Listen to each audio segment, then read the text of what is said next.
The Game of Life and How to Play It by Florence Scovel Shinn. Chapter 1. The Game. Most people consider life a battle, but it is not a battle, it is a game. It is a game, however, which cannot be played successfully without the knowledge of spiritual law. And the Old and the New Testaments give the rules of the game with wonderful clearness. Jesus Christ taught that it was a great game of giving and receiving. Whatsoever a man soweth, that shall he also reap. This means that whatever man sends out in word or deed will return to him. What he gives, he will receive. If he gives hate, he will receive hate. If he gives love, he will receive love. If he gives criticism, he will receive criticism. If he lies, he will be lied to. If he cheats, he will be cheated. We are taught also that the imaging faculty plays a leading part in the game of life.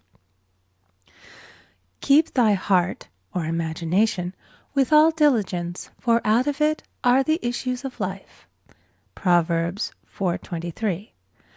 This means that what man images sooner or later externalizes in his affairs. I know of a man who feared a certain disease.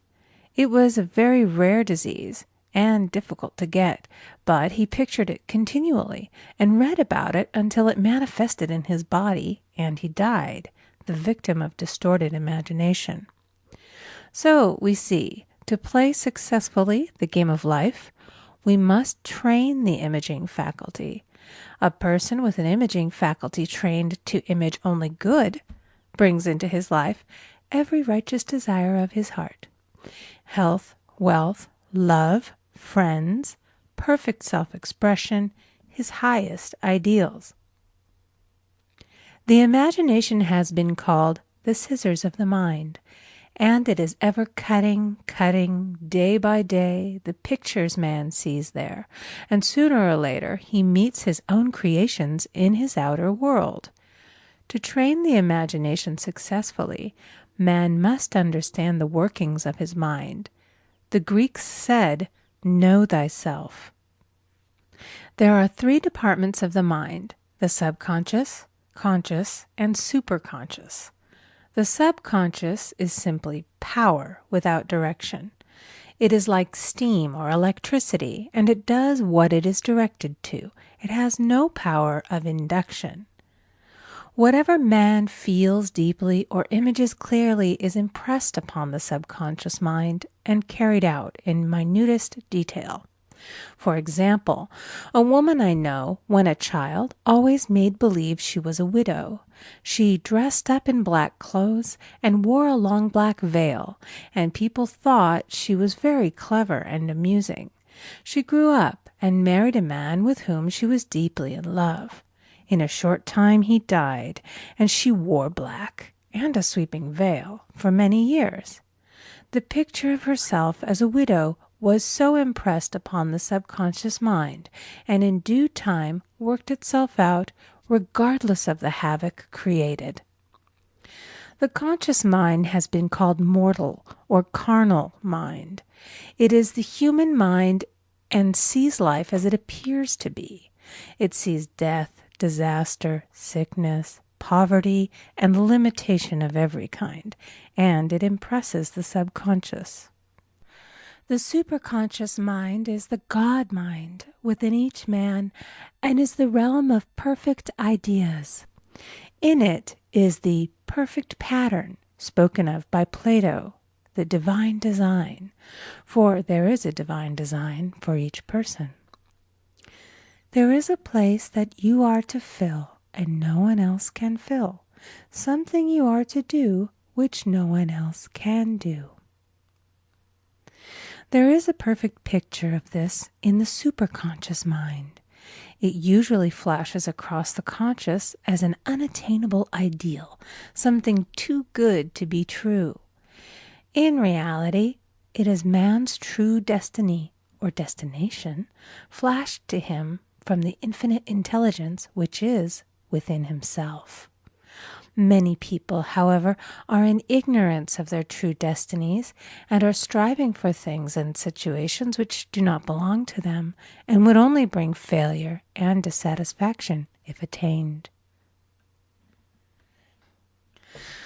For example, a woman came to me and asked me to speak the word that she would marry a certain man with whom she was very much in love. She called him A.B. I replied that this would be a violation of spiritual law, but that I would speak the word for the right man, the divine selection, the man who belonged to her by divine right. I added, if A.B. is the right man, you can't lose him, and if he isn't, you will receive his equivalent. She saw A.B. frequently, but no headway was made in their friendship. One evening she called and said, "Do you know, for the last week, A.B. hasn't seemed so wonderful to me." I replied, "Maybe he is not the divine selection. Another man may be the right one." Soon after that, she met another man who fell in love with her at once and who said she was his ideal. In fact, he said all the things that she had always wished A.B. would say to her. She remarked, it was quite uncanny. She soon returned to his love and lost all interest in A.B. This shows the law of substitution. A right idea was substituted for a wrong one. Therefore, there was no loss or sacrifice involved.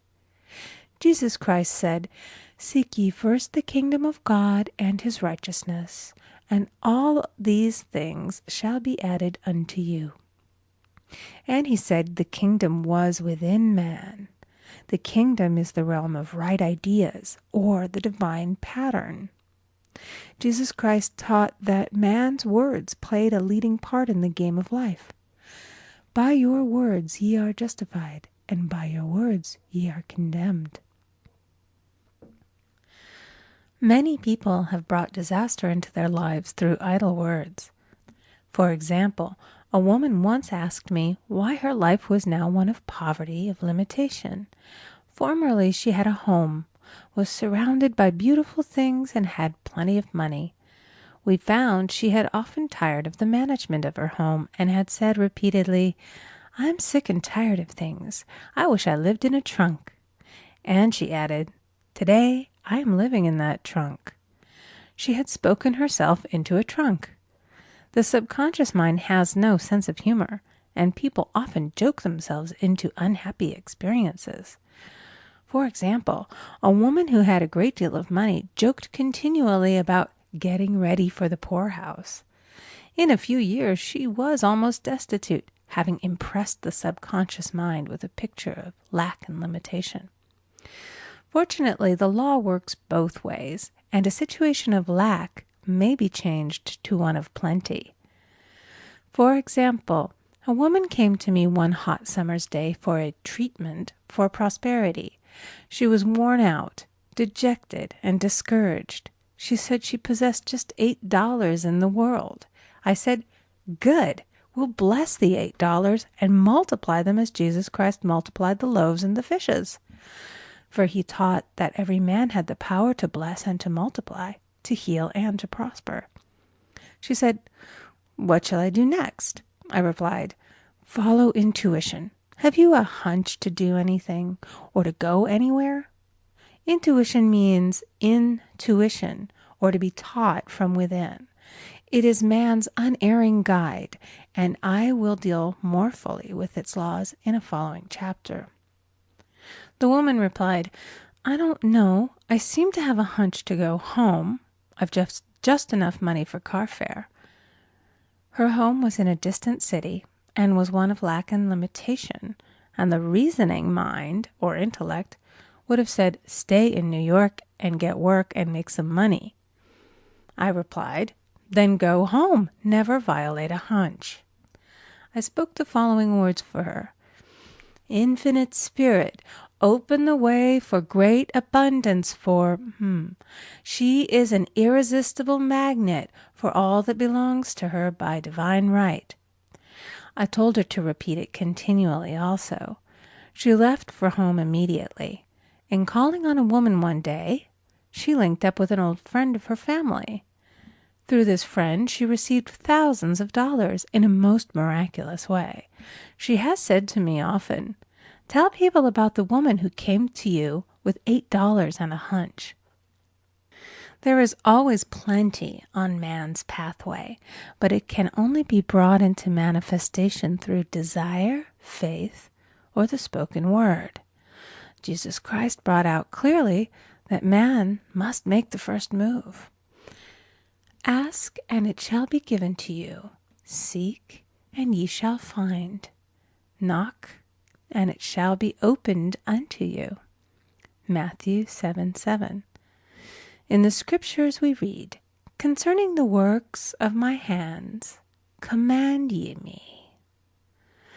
Infinite intelligence, God, is ever ready to carry out man's smallest or greatest demands. Every desire, uttered or unexpressed, is a demand. We are often startled by having a wish suddenly fulfilled. For example, one Easter, having seen many beautiful rose trees in the florist's windows, I wished I would receive one, and for an instant saw it mentally being carried in the door. Easter came, and with it a beautiful rose tree. I thanked my friend the following day and told her it was just what I had wanted. She replied, "I didn't send you a rose tree. I sent you lilies."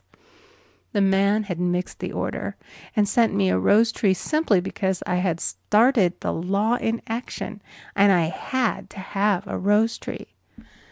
Nothing stands between man and his highest ideals and every desire of his heart but doubt and fear. When man can wish without worrying, every desire will be instantly fulfilled. I will explain more fully in a following chapter the scientific reason for this and how fear must be erased from the consciousness. It is man's only enemy. Fear of lack, fear of failure, fear of sickness, fear of loss, and a feeling of insecurity on some plane. Jesus Christ said, "Why are ye fearful, O ye of little faith?" Matthew 8:26. So we can see we must substitute faith for fear is only inverted faith. It is faith in evil instead of good. The object of the game of life is to see clearly one's good and to obliterate all mental pictures of evil. This must be done by impressing the subconscious mind with a realization of good. A very brilliant man who has attained great success told me he had suddenly erased all fear from his consciousness by reading a sign which hung in a room. He saw printed in large letters this statement: "Why worry? It will probably never happen." These words were stamped indelibly upon his subconscious mind, and he now has a firm conviction that only good can come into his life, and therefore only good can manifest. In the following chapter, I will deal with the different methods of impressing the subconscious mind. It is man's faithful servant, but one must be careful to give it the right orders. Man has ever a silent listener at his side, his subconscious mind.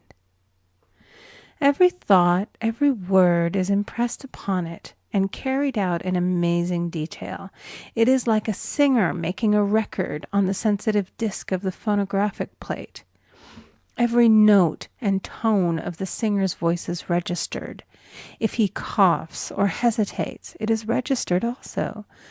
So let us break all the old bad records in the subconscious mind, the records of our lives which we do not wish to keep, and make new and beautiful ones.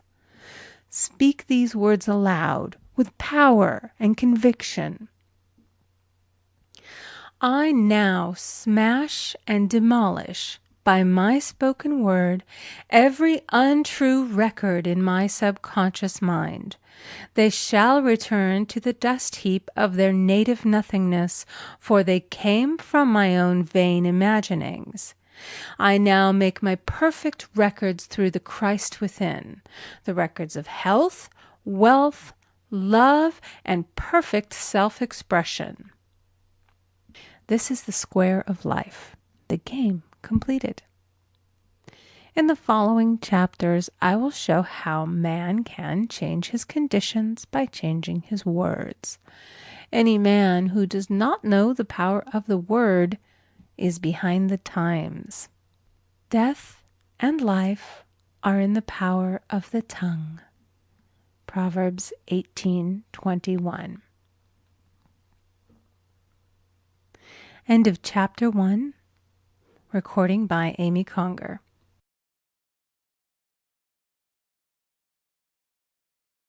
Chapter 2.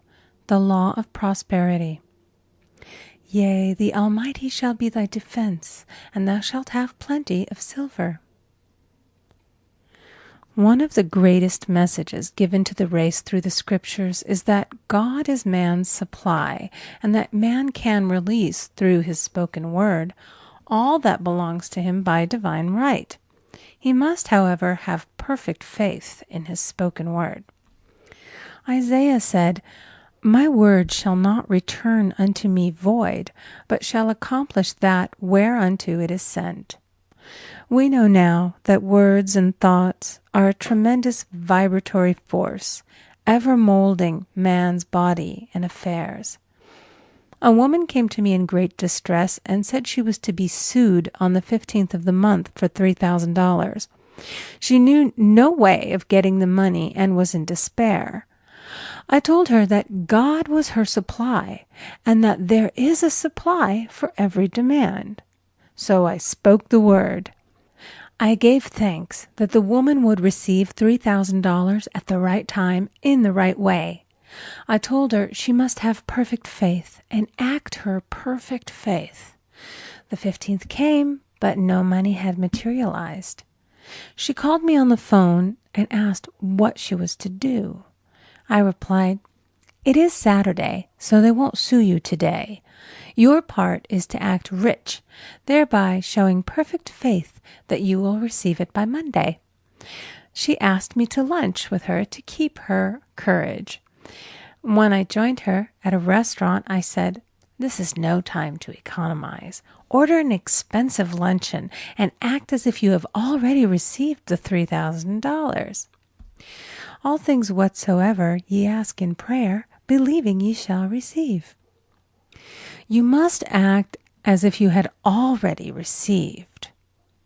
The next morning she called me on the phone and asked me to stay with her during the day. I said, No, you are divinely protected and God is never too late. In the evening she phoned again, greatly excited, and said, My dear, a miracle has happened. I was sitting in my room this morning when the doorbell rang. I said to the maid, Don't let anyone in. The maid, however, looked out the window and said, It's your cousin with the long white beard. So I said, Call him back. I would like to see him. And he was just turning the corner when he heard the maid's voice, and he came back. He talked for about an hour, and just as he was leaving, he said, Oh, by the way, how are finances? I told him I needed the money, and he said, Why, my dear, I will give you $3,000 the first of the month. I didn't like to tell him that I was going to be sued. What shall I do? I won't receive it till the first of the month, and I must have it tomorrow. I said, I'll keep on treating. I said, Spirit is never too late. I give thanks that she has received the money on the invisible plane and that it manifests on time. The next morning, her cousin called her up and said, Come to my office this morning, and I will give you the money. That afternoon, she had $3,000 to her credit in the bank and wrote checks as rapidly as her excitement would permit. If one asks for success and prepares for failure, he will get the situation he has prepared for. For example, a man came to me asking me to speak the word that a certain debt would be wiped out. I found he spent his time planning what he would say to the man when he did not pay his bill. therefore neutralizing my words. He should have seen himself paying the debt. We have a wonderful illustration of this in the Bible, relating to the 3 kings who were in the desert, without water for their men and horses. They consulted the prophet Elisha, who gave them this astonishing message. Thus saith the Lord, ye shall not see wind, neither shall ye see rain, yet make this valley full of ditches. Man must prepare for the thing he has asked for when there isn't the slightest sign of it in sight. For example, a woman found it necessary to look for an apartment during the year when there was a great shortage of apartments in New York. It was considered almost an impossibility, and her friends were sorry for her and said, "Isn't it too bad? You'll have to store your furniture and live in a hotel." She replied, "You needn't feel sorry for me. I'm a Superman, and I'll get an apartment." She spoke the words, "Infinite Spirit, open the way for the right apartment." She knew there was a supply for every demand, and that she was unconditioned, working on the spiritual plane, and that one with God is a majority. She had contemplated buying new blankets when the tempter, the adverse thought or reasoning mind, suggested, "Don't buy the blankets. Perhaps, after all, you won't get an apartment and you will have no use for them." Promptly she replied to herself, "I'll dig my ditches by buying the blankets." So she prepared for the apartment, acted as though she already had it. She found one in a miraculous way, and it was given to her although there were over 200 other applicants. The blankets showed active faith. It is needless to say that the ditches dug by the 3 kings in the desert were filled to overflowing. Read 2 Kings. Getting into the spiritual swing of things is no easy matter for the average person. The adverse thoughts of doubt and fear surge from the subconscious. They are the army of the aliens, which must be put to flight.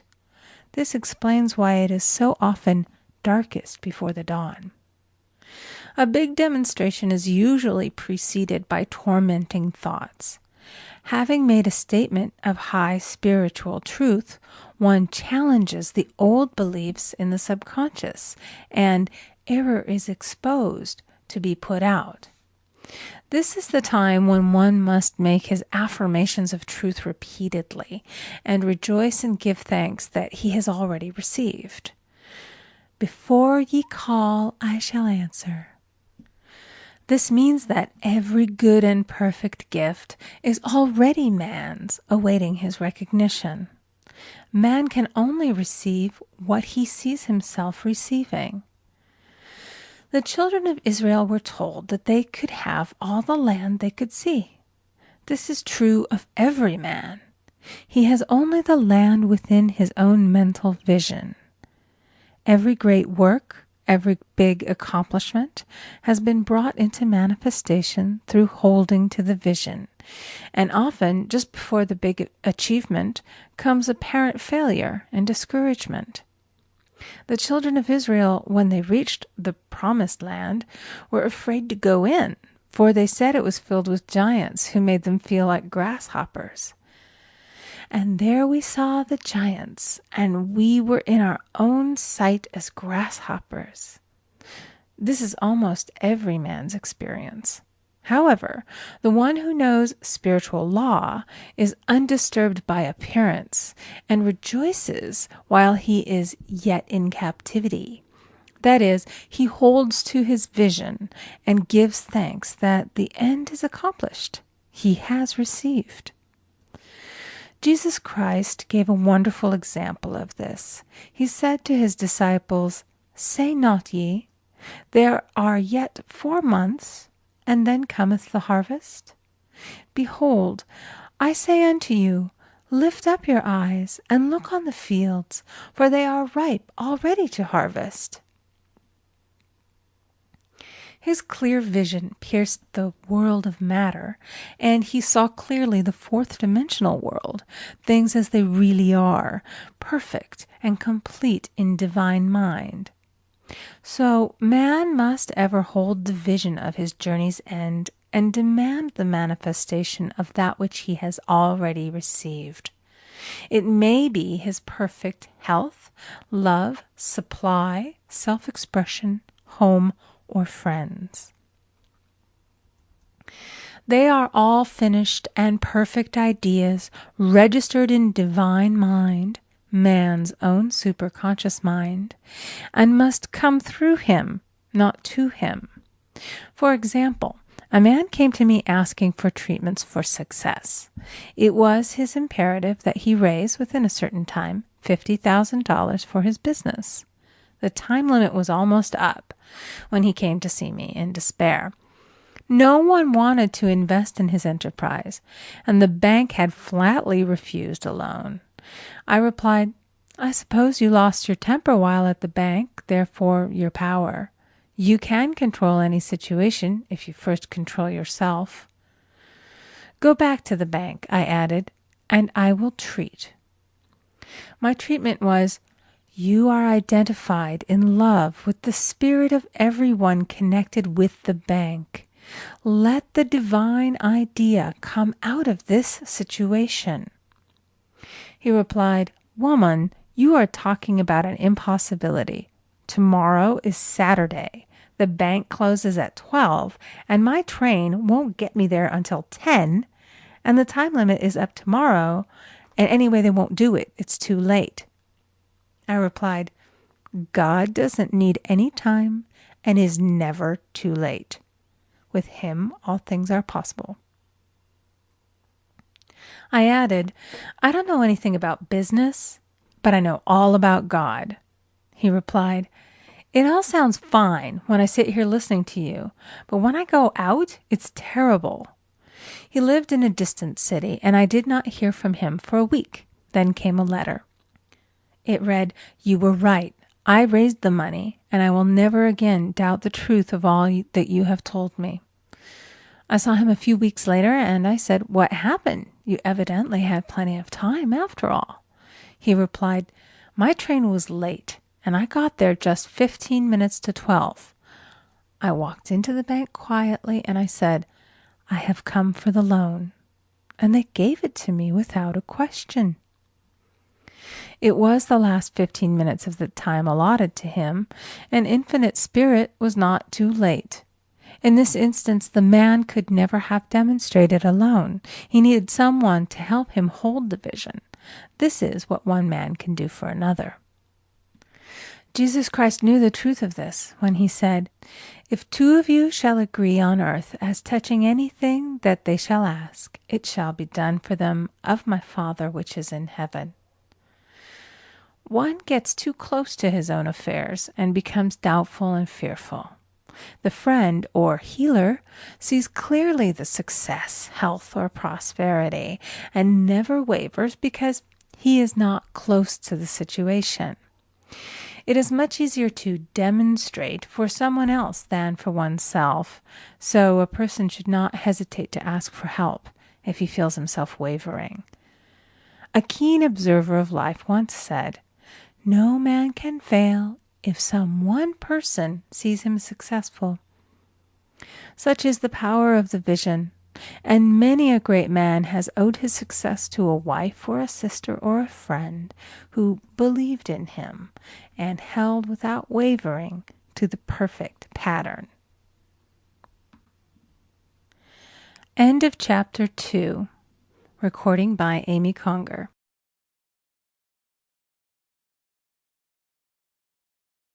Chapter 3. The Power of the Word. By thy words thou shalt be justified, and by thy words thou shalt be condemned. A person knowing the power of the word becomes very careful of his conversation. He has only to watch the reaction of his words to know that they do not return void. Through his spoken word, man is continually making laws for himself. I knew a man who said, I always miss a car. It invariably pulls out just as I arrive. His daughter said, I always catch a car.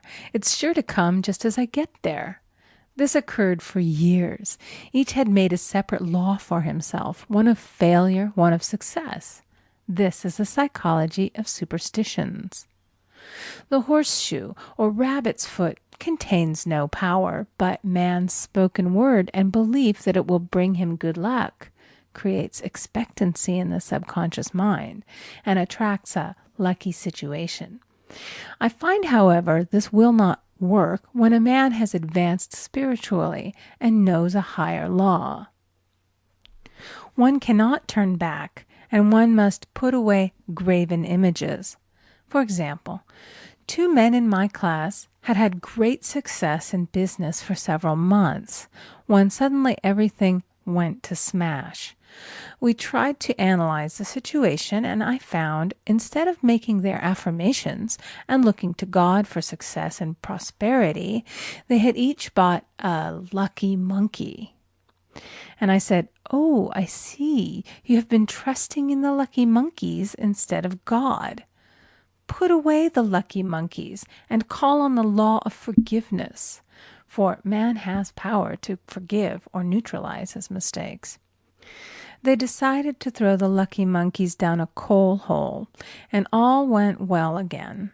This does not mean, however, that one should throw away every lucky ornament or horseshoe about the house, but he must recognize that the power back of it is the one and only power, God, and that the object simply gives him a feeling of expectancy. I was with a friend one day who was in deep despair. In crossing the street, she picked up a horseshoe. Immediately, she was filled with joy and hope. She said God had sent her the horseshoe in order to keep up her courage. It was indeed, at that moment, about the only thing that could have registered in her consciousness. Her hope became faith, and she ultimately made a wonderful demonstration. I wish to make the point clear that the men previously mentioned that they were depending on the monkeys alone, while this woman recognized the power back of the horseshoe. I know in my own case it took a long while to get out of a belief that a certain thing brought disappointment. If the thing happened, disappointment invariably followed. I found the only way I could make a change in the subconscious was by asserting, there are not 2 powers, there is only one power, God. Therefore, there are no disappointments, and this means a happy surprise. I noticed a change at once, and happy surprises commenced coming my way. I have a friend who said nothing could induce her to walk under a ladder. I said, if you are afraid, you are giving into a belief in 2 powers, good and evil, instead of one. As God is absolute, there can be no opposing power unless man makes the false of evil for himself. To show you believe in only one power, God, and that there is no power or reality in evil, walk under the next ladder you see. Soon after, she went to her bank. She wished to open her box in the safety deposit vault, and there stood a ladder on her pathway. It was impossible to reach the box without passing under the ladder. She quailed with fear and turned back. She could not face the lion on her pathway. However, when she reached the street, my words rang in her ears, and she decided to turn and walk under it. It was a big moment in her life, for ladders had held her in bondage for years. She retraced her steps to the vault, and the ladder was no longer there. This so often happens. If one is willing to do a thing that he is afraid to do, he does not have to. It is the law of non-resistance, which is so little understood. Someone has said that courage contains genius and magic. Face a situation fearlessly, and there is no situation to face. It falls away of its own weight. The explanation is that fear attracted the ladder on the woman's pathway, and fearlessness removed it. Thus, the invisible forces are ever working for the man who is always pulling the strings himself. though he does not know it. Owing to the vibratory power of words, whatever man voices, he begins to attract. People who continually speak of disease invariably attract it. After man knows the truth, he cannot be too careful of his words. For example, I have a friend who often says on the phone, "Do come to see me and have a fine old-fashioned chat." This old-fashioned chat means an hour of about 500 to 1,000 destructive words, the principal topics being loss, lack, failure, and sickness. I reply, "No, thank you. I've had enough old-fashioned chats in my life. They are too expensive, but I will be glad to have a new-fashioned chat and talk about what we want, not what we don't want." There is an old saying that man only dares to use his words for 3 purposes: to heal, bless, or prosper. What man says of others will be said of him, and what he wishes for another he is wishing for himself. Curses like chickens come home to roost. If a man wishes someone bad luck, he is sure to attract bad luck himself. If he wishes to aid someone to success, he is wishing and aiding himself to success. The body may be renewed and transformed through the spoken word and clear vision, and disease be completely wiped out of the consciousness. The metaphysician knows that all disease has a mental correspondence, and in order to heal the body, one must first heal the soul. The soul is the subconscious mind, and it must be saved from wrong thinking. In the 23rd Psalm we read, "He restoreth my soul." This means that the subconscious mind or soul must be restored with the right ideas, and the mystical marriage is the marriage of the soul and the spirit, or the subconscious and superconscious mind. They must be one. When the subconscious is flooded with the perfect ideas of the superconscious, God and man are one. I and the Father are one. That is, he is one with the realm of perfect ideas. He is the man made in God's likeness and image, imagination, and is given power and dominion over all created things, his mind, body, and affairs. It is safe to say that all sickness and unhappiness come from the violation of the law of love. A new commandment I give unto you, love one another. And in the game of life, love or goodwill takes every trick. For example, a woman I know had, for years, an appearance of a terrible skin disease. The doctors told her it was incurable, and she was in despair. She was on the stage, and she feared she would soon have to give up her profession, and she had no other means of support. She, however, procured a good engagement, and on the opening night made a great hit. She received flattering notices from the critics, and was joyful and elated. The next day she received a notice of dismissal. A man in the cast had been jealous of her success and had caused her to be sent away. She felt hatred and resentment taking complete possession of her, and she cried out, "Oh God, don't let me hate that man." That night she worked for hours in the silence. She said, "I soon came into a very deep silence. I seemed to be at peace with myself, with the man, and with the whole world.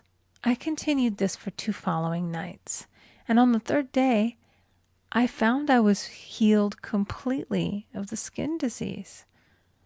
In asking for love or goodwill, she had fulfilled the law, for love is the fulfilling of the law, and the disease, which came from the subconscious resentment, was wiped out. Continual criticism produces rheumatism, as critical, inharmonious thoughts cause unnatural deposits in the blood which settle in the joints.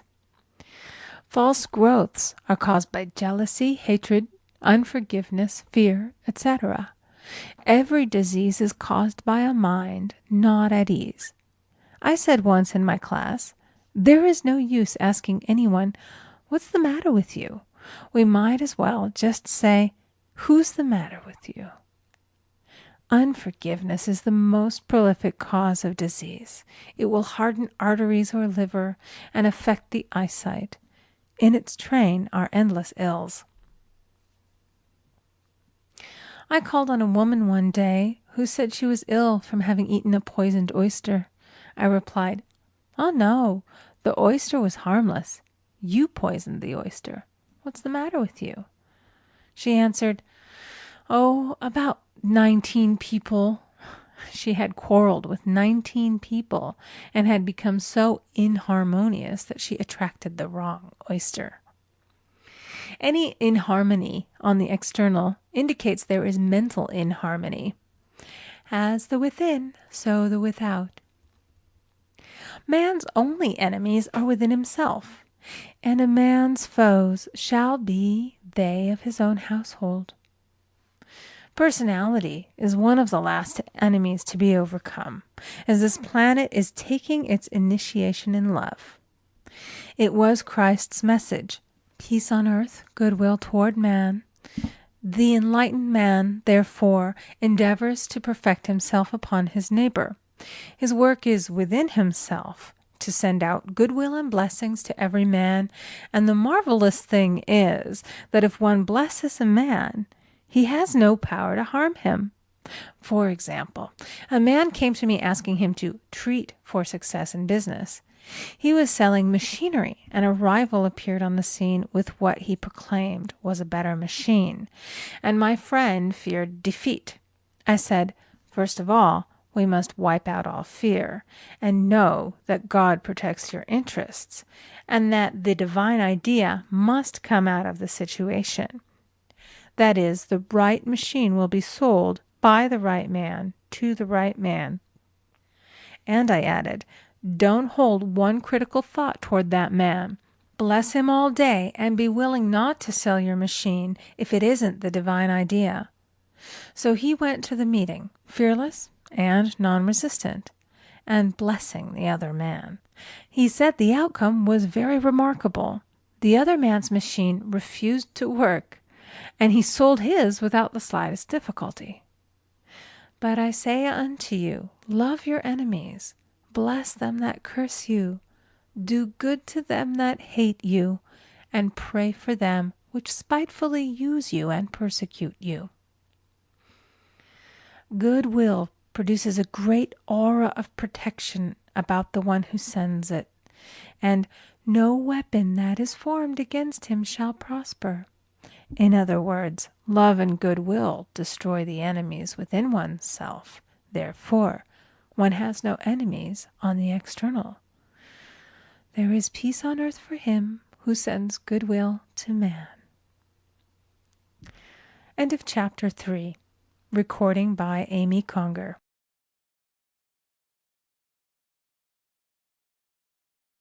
Chapter 4. The Law of Non-Resistance.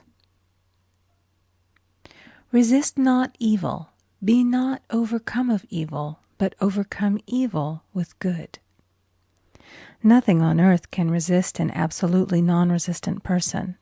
The Chinese say that water is the most powerful element because it is perfectly non-resistant.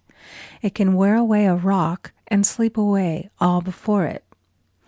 Jesus Christ said, "Resist not evil," for he knew in reality there is no evil, therefore nothing to resist.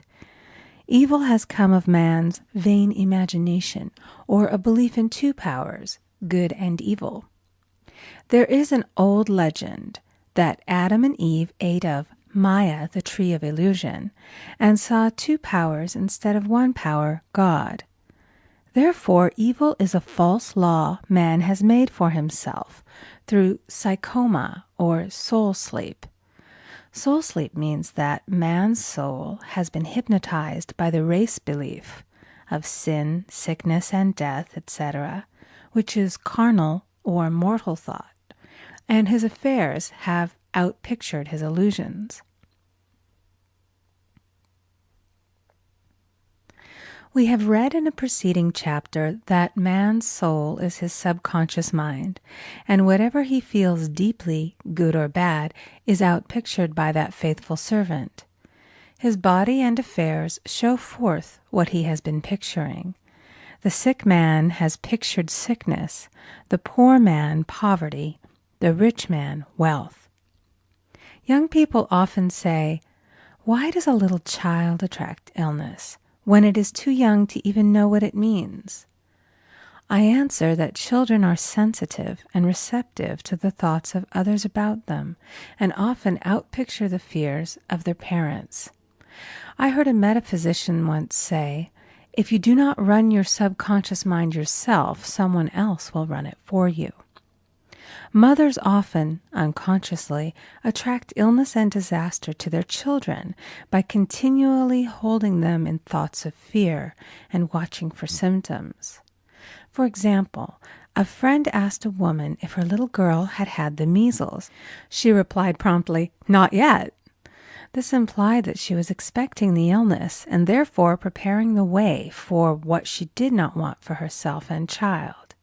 However, the man who is centered and established in his right thinking, the man who sends out only goodwill to his fellow man, and who is without fear, cannot be touched or influenced by the negative thoughts of others. In fact, he could then receive only good thoughts, as he himself sends forth only good thoughts. Resistance is hell, for it places man in a state of torment. A metaphysician once gave me a wonderful recipe for taking every trick in the game of life. It is the acme of non-resistance. He gave it in this way. At one time in my life, I baptized children, and of course they had many names. Now I no longer baptize children, but I baptize events. But I give every event the same name. If I have a failure, I baptize it success, in the name of the Father and of the Son and of the Holy Ghost. In this we see the great law of transmutation, founded on non-resistance. Through his spoken word, every failure was transmuted into success. For example, a woman who required money, who knew the spiritual law of opulence, was thrown continually in a business way with a man who made her feel very poor. He talked lack and limitation, and she commenced to catch his poverty thoughts. So she disliked him and blamed him for her failure. She knew in order to demonstrate her supply, she must first feel that she had received. A feeling of opulence must precede its manifestation. It dawned upon her one day that she was resisting the situation and seeing two powers instead of one. So she blessed the man and baptized the situation. "Success," she affirmed. "As there is only one power, God, this man is here for my good and my prosperity," just what he did not seem to be there for. Soon after that she met, through this man, a woman who gave her, for a service rendered, several $1,000s, and the man moved to a distant city and faded harmoniously from her life. Make the statement, "Every man is a golden link in the chain of my good," for all men are God in manifestation, awaiting the opportunity given by man himself to serve the divine plan of his life. Bless your enemy, and you rob him of his ammunition. His arrows will be transmuted into blessings. This law is true of nations as well as individuals. Bless a nation, send love and goodwill to every inhabitant, and it is robbed of its power to harm. Man can only get the right idea of non-resistance through spiritual understanding. My students have often said, "I don't want to be a doormat." I reply, when you use non-resistance with wisdom, no one will ever be able to walk over you. Another example. One day I was impatiently awaiting an important telephone call. I resisted every call that came in and made no outgoing calls myself, reasoning that it might interfere with the one I was awaiting. Instead of saying, Divine ideas never conflict. The call will come at the right time. Leaving it to infinite intelligence to arrange, I commenced to manage things myself. I made the battle mine, not God's, and remained tense and anxious. The bell did not ring for about an hour, and I glanced at the phone and found the receiver had been off that length of time, and the phone was disconnected. My anxiety, fear, and belief in interference had brought on a total eclipse of the telephone. Realizing what I had done, I commenced blessing the situation at once. I baptized it success and affirmed, I cannot lose any call that belongs to me by divine right. I am under grace and not under law. A friend rushed out to the nearest telephone to notify the company to reconnect. She entered a crowded grocery, but the proprietor left his customers and attended to the call himself.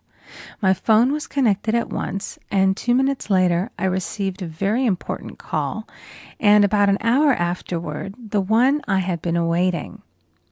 One's ships come in over a calm sea. So long as man resists a situation, he will have it with him. If he runs away from it, it will run after him. For example, I repeated this to a woman one day, and she replied, "How true that is. I was unhappy at home. I disliked my mother, who was critical and domineering. So I ran away and was married. But I married my mother, for my husband was exactly like my mother, and I had the same situation to face again." Agree with thine adversary quickly. That means agree that the adverse situation is good. Be undisturbed by it, and it falls away of its own weight. None of these things move me is a wonderful affirmation. The inharmonious situation comes from some inharmony within man himself. When there is in him no emotional response to an inharmonious situation, it fades away forever from his pathway. So we see man's work is ever with himself. People have said to me, "Give treatments to change my husband or my brother." I reply, "No, I will give treatments to change you. When you change, your husband and your brother will change." One of my students was in the habit of lying. I told her it was a failure method, and if she lied, she would be lied to. She replied, "I don't care. I can't possibly get along without lying." One day she was speaking on the phone to a man with whom she was very much in love. She turned to me and said, "I don't trust him. I know he's lying to me." I replied, "Well, you lie yourself, so someone has to lie to you, and you will be sure it will be just the person you want the truth of." Sometime after that I saw her, and she said, "I'm cured of lying." I questioned, "What cured you?" She replied, "I've been living with a woman who lied worse than I did." One is often cured of his faults by seeing them in others. Life is a mirror, and we find only ourselves reflected in our associates. Living in the past is a failure method and a violation of spiritual law. Jesus Christ said, "Behold, now is the accepted time. Now is the day of salvation." Lot's wife looked back and was turned into a pillar of salt. The robbers of time are the past and the future.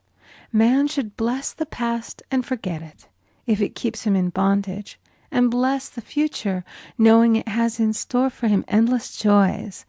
But live fully in the now. For example, a woman came to me complaining that she had no money with which to buy Christmas gifts. She said, "Last year was so different. I had plenty of money and gave lovely presents, and this year I scarcely have a cent." I replied, "You will never demonstrate money while you are pathetic and live in the past. Live fully in the now and get ready to give Christmas presents. Dig your ditches and the money will come." She exclaimed, "I know what to do. I'll buy some tinsel, twine, Christmas seals, and wrapping paper."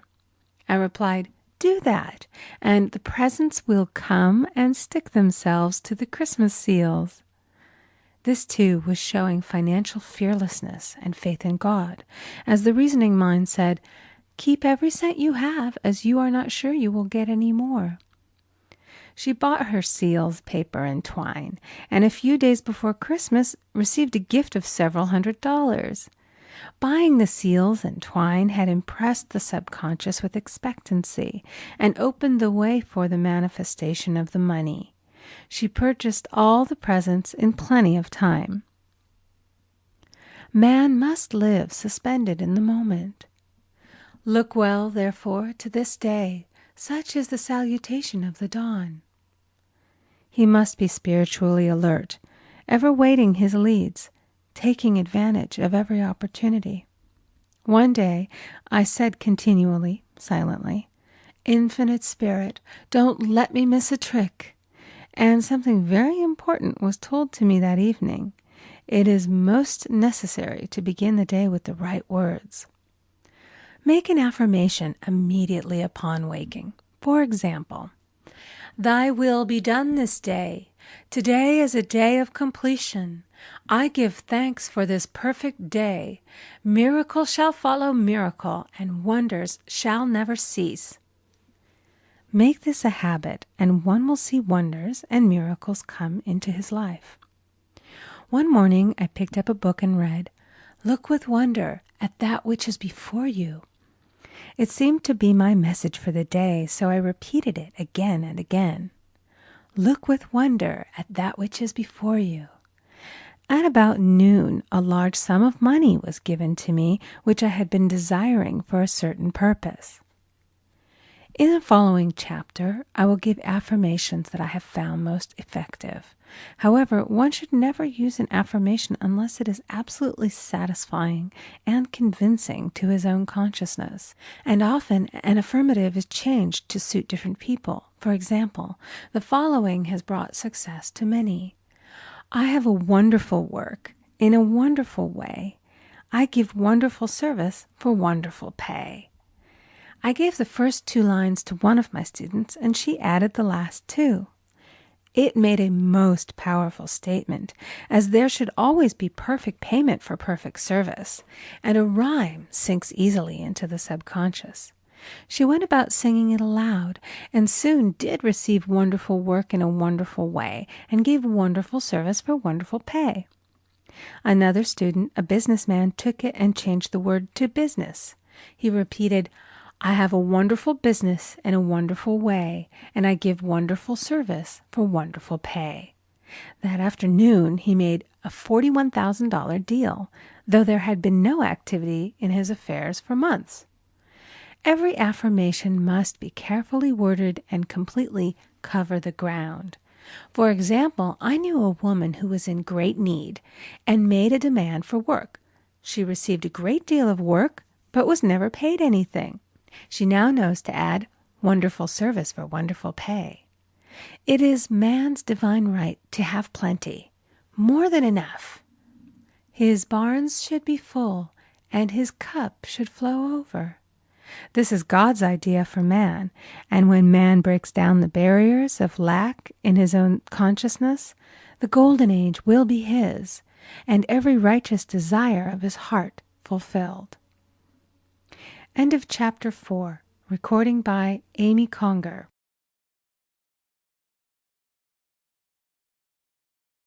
Chapter 5. The Law of Karma and the Law of Forgiveness. Man receives only that which he gives. The game of life is a game of boomerangs. Man's thoughts, deeds, and words return to him sooner or later with astounding accuracy. This is the law of karma, which is Sanskrit for comeback. Whatsoever a man soweth, that shall he also reap. For example, a friend told me this story of herself, illustrating the law. She said, "I make all my karma on my aunt. Whatever I say to her, someone says to me. I am often irritable at home, when one day said to my aunt, who was talking to me during dinner, 'No more talk, I wish to eat in peace.' The following day I was lunching with a woman with whom I wished to make a great impression. I was talking animatedly when she said, "No more talk. I wish to eat in peace." My friend is high in consciousness, so her karma returns much more quickly than to one on the mental plane. The more man knows, the more he is responsible for, and a person with a knowledge of spiritual law, which he does not practice, suffers greatly in consequence. The fear of the Lord, law, is the beginning of wisdom. If we read the word Lord, law, it will make many passages in the Bible much clearer. "Vengeance is mine, I will repay, saith the Lord," law. It is the law which takes vengeance, not God. God sees man perfect, created in his own image, imagination, and given power and dominion. This is the perfect idea of man, registered in divine mind, awaiting man's recognition. For man can only be what he sees himself to be, and only attain what he sees himself attaining. "Nothing ever happens without an onlooker," is an ancient saying. Man first sees his failure or success, his joy or sorrow, before it swings into visibility from the scenes set in his own imagination. We have observed this in the mother picturing disease for her child, or a woman seeing success for her husband. Jesus Christ said, "And ye shall know the truth, and the truth shall make you free." So we see freedom from all unhappy conditions comes through knowledge, a knowledge of spiritual law. Obedience precedes authority, and the law obeys man when he obeys the law. The law of electricity must be obeyed before it becomes man's servant. When handled ignorantly, it becomes man's deadly foe. So with the laws of mind.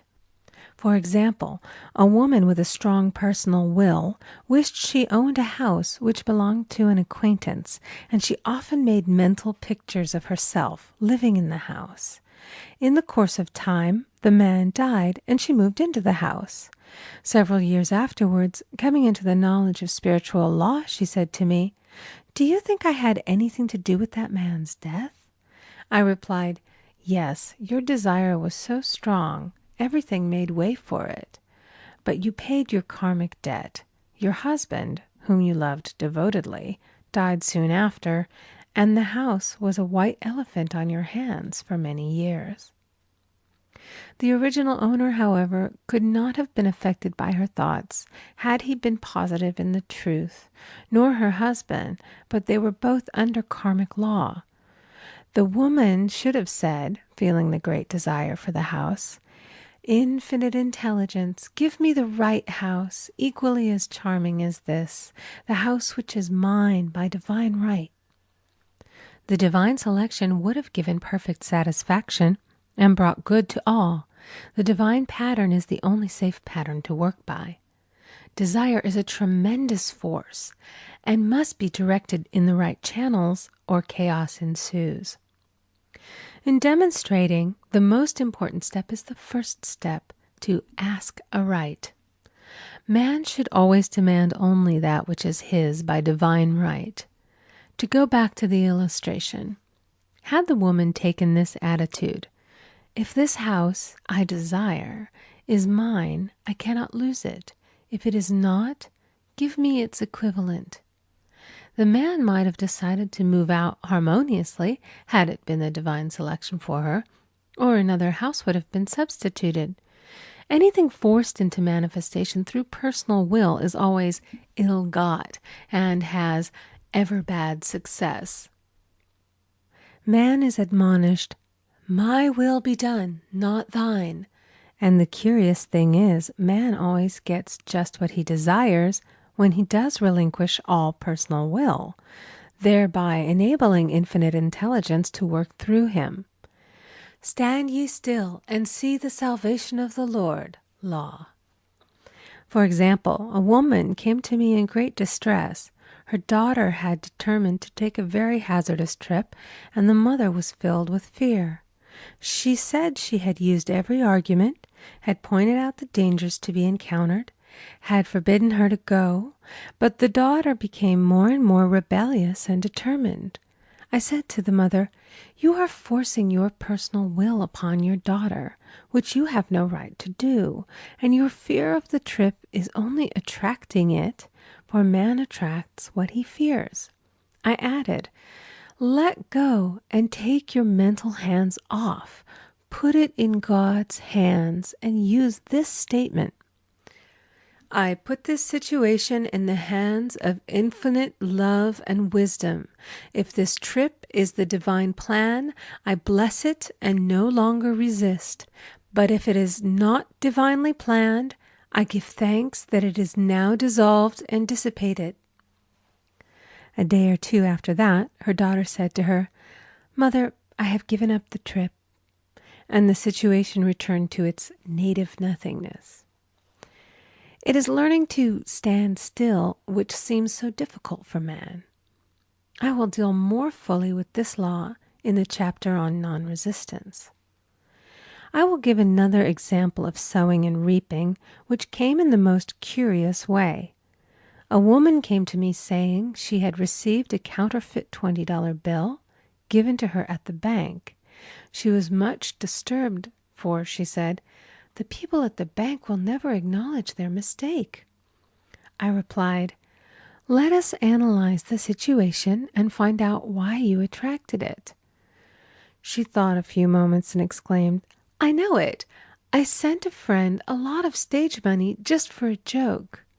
So the law had sent her some stage money, for it doesn't know anything about jokes. I said, "Now we will call on the law of forgiveness and neutralize the situation." Christianity is founded upon the law of forgiveness. Christ has redeemed us from the curse of the karmic law, and the Christ within each man is his redeemer and salvation from all inharmonious conditions. So I said, "Infinite Spirit, we call on the law of forgiveness and give thanks that she is under grace and not under law, and cannot lose this $20, which is hers by divine right." "Now," I said, "go back to the bank and tell them, fearlessly, that it was given you there by mistake." She obeyed, and, to her surprise, they apologized and gave her another bill, treating her most courteously. So knowledge of the law gives man power to rub out his mistakes. Man cannot force the external to be what he is not. If he desires riches, he must be rich first in consciousness. For example, a woman came to me asking treatment for prosperity. She did not take much interest in her household affairs, and her home was in great disorder. I said to her, "If you wish to be rich, you must be orderly. All men with great wealth are orderly, and order is heaven's first law." I added, "You will never become rich with a burnt match in the pincushion." She had a good sense of humor and commenced immediately putting her house in order. She rearranged furniture, straightened out her bureau drawers, cleaned rugs, and soon made a big financial demonstration, a gift from a relative. The woman herself became made over and keeps herself keyed up financially by being ever watchful of the external and expecting prosperity, knowing God is her supply. Many people are in ignorance of the fact that gifts and things are investments, and that hoarding and saving invariably lead to loss. "There is that scattereth, and yet increaseth. There is that withholdeth more than is meet, but it tendeth to poverty." For example, I knew a man who wanted to buy a fur-lined overcoat. He and his wife went to various shops, but there was none he wanted. He said they were all too cheap-looking. At last he was shown one the salesman said was valued at $1,000, but which the manager would sell him for $500, as it was late in the season. His financial possessions amounted to about $700. The reasoning mind would have said, "You can't afford to spend nearly all you have on a coat."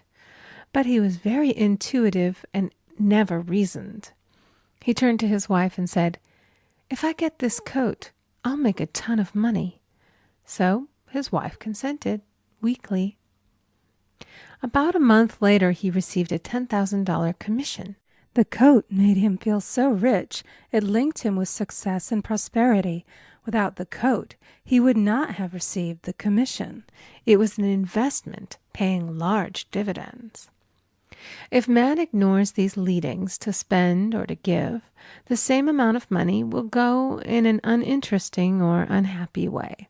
For example, a woman told me on Thanksgiving Day she informed her family that they could not afford a Thanksgiving dinner. She had the money, but decided to save it. A few days later, someone entered her room and took from the bureau drawer the exact amount the dinner would have cost. The law always stands back of the man who spends fearlessly with wisdom. For example, one of my students was shopping with her little nephew.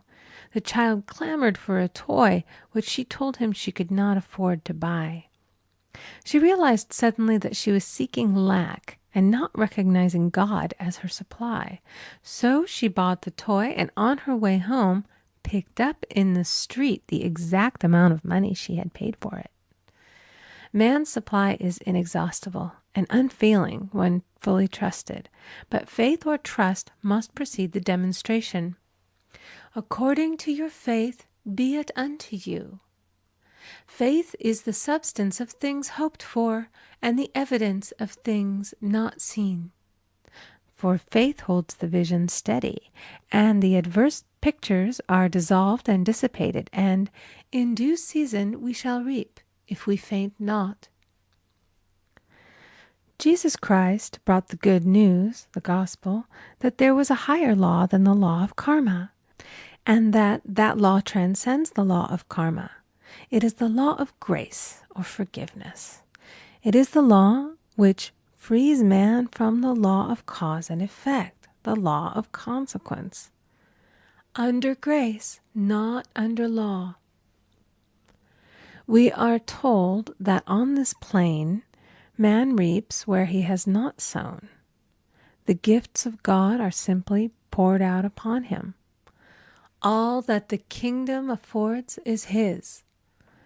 This continued state of bliss awaits the man who has overcome the race or world thought. In the world thought there is tribulation, but as Jesus Christ said, "Be of good cheer, I have overcome the world." The world thought is that of sin, sickness, and death. He saw their absolute unreality and said, "Sickness and sorrow shall pass away, and death itself, the last enemy, be overcome." We now know, from a scientific standpoint, that death could be overcome by stamping the subconscious mind with the conviction of eternal youth and eternal life. The subconscious, being simply power without direction, carries out orders without questioning. Working under the direction of the superconscious, the Christ or God within man, the resurrection of the body would be accomplished. Man would no longer throw off his body in death. It would be transformed into the body electric, sung by Walt Whitman, for Christianity is founded upon the forgiveness of sins and an empty tomb. End of Chapter 5. Recording by Amy Conger.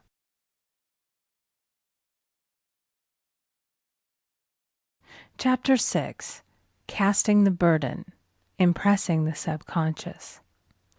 When man knows his own powers and the workings of his mind, his great desire is to find an easy and quick way to impress the subconscious with good, for simply an intellectual knowledge of the truth will not bring results. In my own case, I found the easiest way is in casting the burden. A metaphysician once explained it in this manner. He said, "The only thing which gives anything weight in nature is the law of gravitation, and if a boulder could be taken high above the planet, there would be no weight in that boulder. And that is what Jesus Christ meant when he said, "My yoke is easy and my burden is light." He had overcome the world vibration and functioned in the fourth dimensional realm, where there is only perfection, completion, life, and joy. He said, "Come to me, all ye that labor and are heavy laden, and I will give you rest. Take my yoke upon you, for my yoke is easy and my burden is light."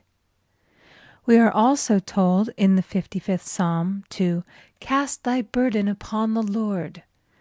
Many passages in the Bible state that the battle is God's, not man's, and that man is always to stand still and see the salvation of the Lord. This indicates that the superconscious mind, or Christ within, is the department which fights man's battle and relieves him of his burdens. We see, therefore, that man violates law if he carries a burden, and a burden is an adverse thought or condition, and this thought or condition has its root in the subconscious. It seems almost impossible to make any headway directing the subconscious from the conscious or reasoning mind, as the reasoning mind, the intellect, is limited in its conceptions and filled with doubts and fears. How scientific is it, then, to cast the burden upon the superconscious mind, or Christ within, where it is made light or dissolved into its native nothingness? For example, a woman in urgent need of money may light upon the Christ within, the superconscious, with the statement, "I cast this burden of lack on the Christ within, and I go free to have plenty." The belief in lack was her burden, and as she cast it upon the superconscious with its belief of plenty, an avalanche of supply was the result. We read, "The Christ in you, the hope of glory." Another example. One of my students had been given a new piano, and there was no room in her studio for it until she had moved out the old one. She was in a state of perplexity. She wanted to keep the old piano, but knew of no place to send it. She became desperate, as the new piano was to be sent immediately. In fact, was on its way, with no place to put it. She said it came to her to repeat, "I cast this burden on the Christ within, and I go free."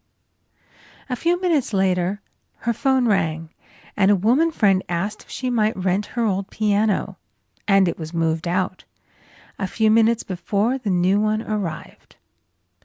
I knew a woman whose burden was resentment. She said, "I cast this burden of resentment on the Christ within, and I go free to be loving, harmonious, and happy." The almighty superconscious flooded the subconscious with love, and her whole life was changed. For years, resentment had held her in a state of torment and imprisoned her soul, the subconscious mind. The statement should be made over and over and over, sometimes for hours at a time, silently or audibly, with quietness but determination. I have often compared it to winding up a Victrola. We must wind ourselves up with spoken words. I have noticed in casting the burden, after a little while, one seems to see clearly. It is impossible to have clear vision while in the throes of carnal mind. Doubts and fear poison the mind and body, and imagination runs riot, attracting disaster and disease.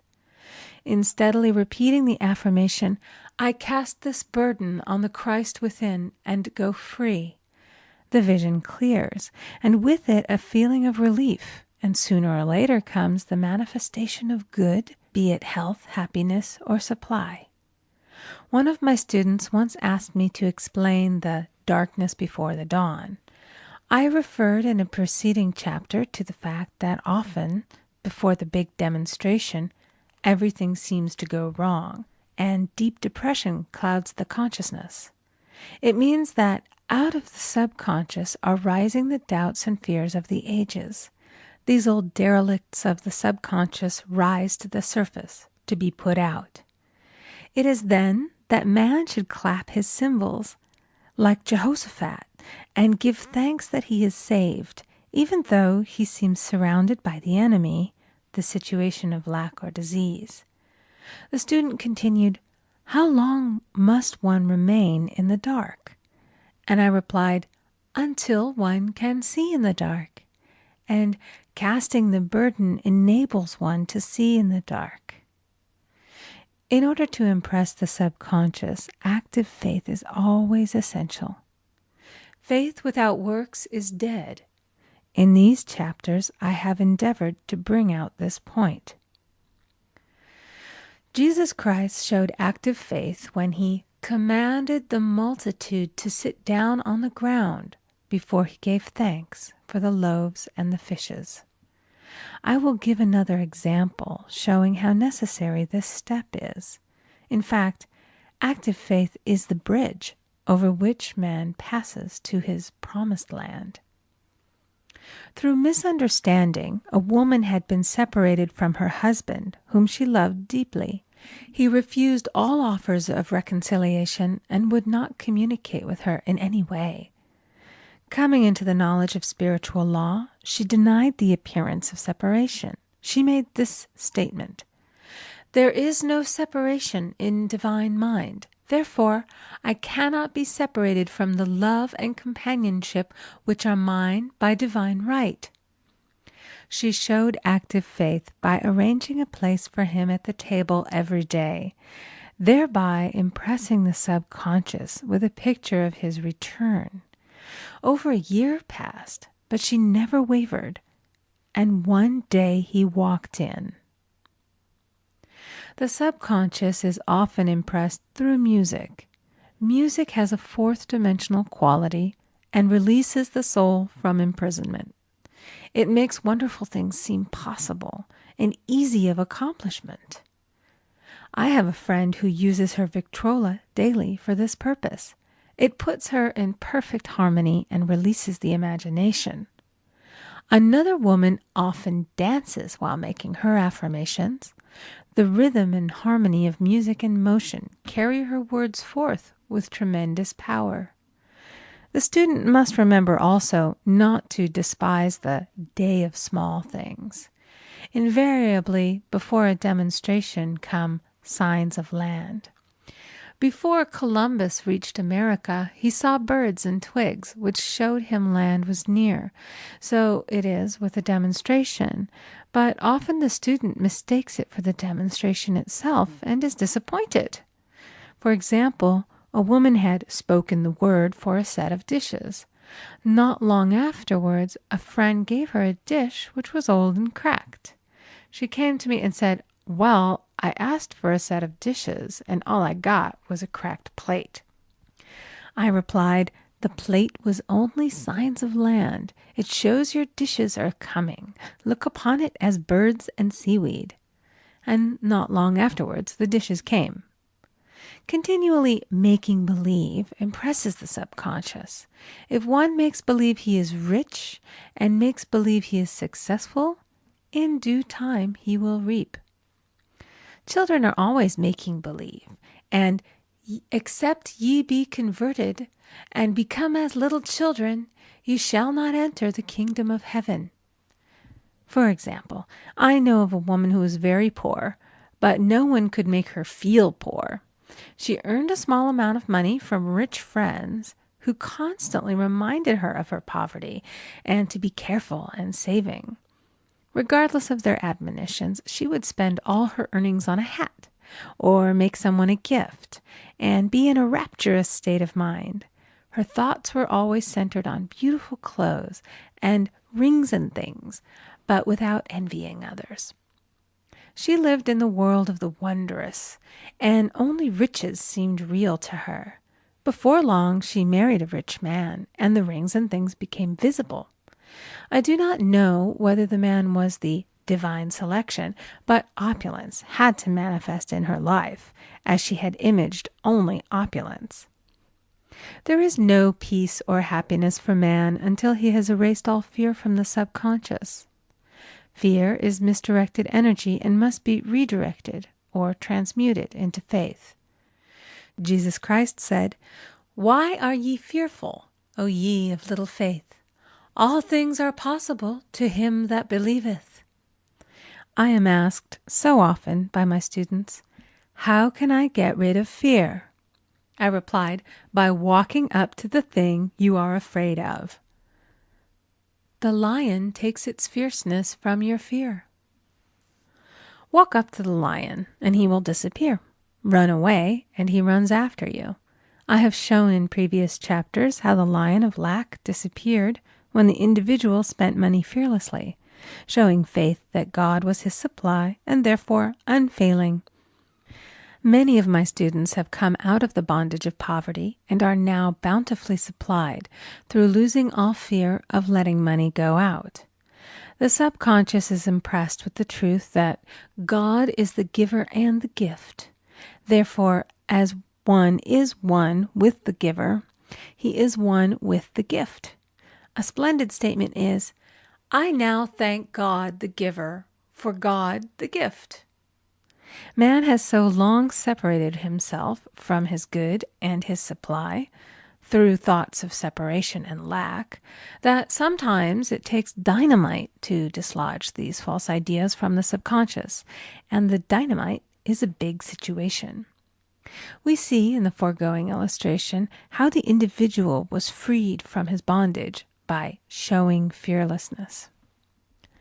Man should watch himself hourly to detect if his motive for action is fear or faith.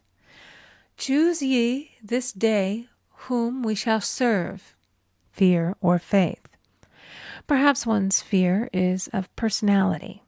Then do not avoid the people feared.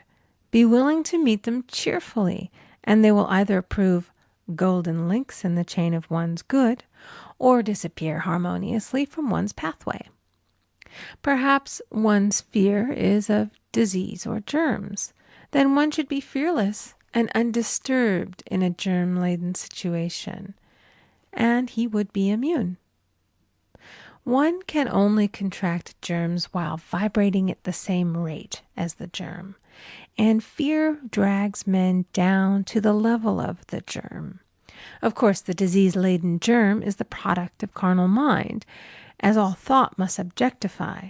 Germs do not exist in the superconscious or divine mind, therefore are the products of man's vain imagination.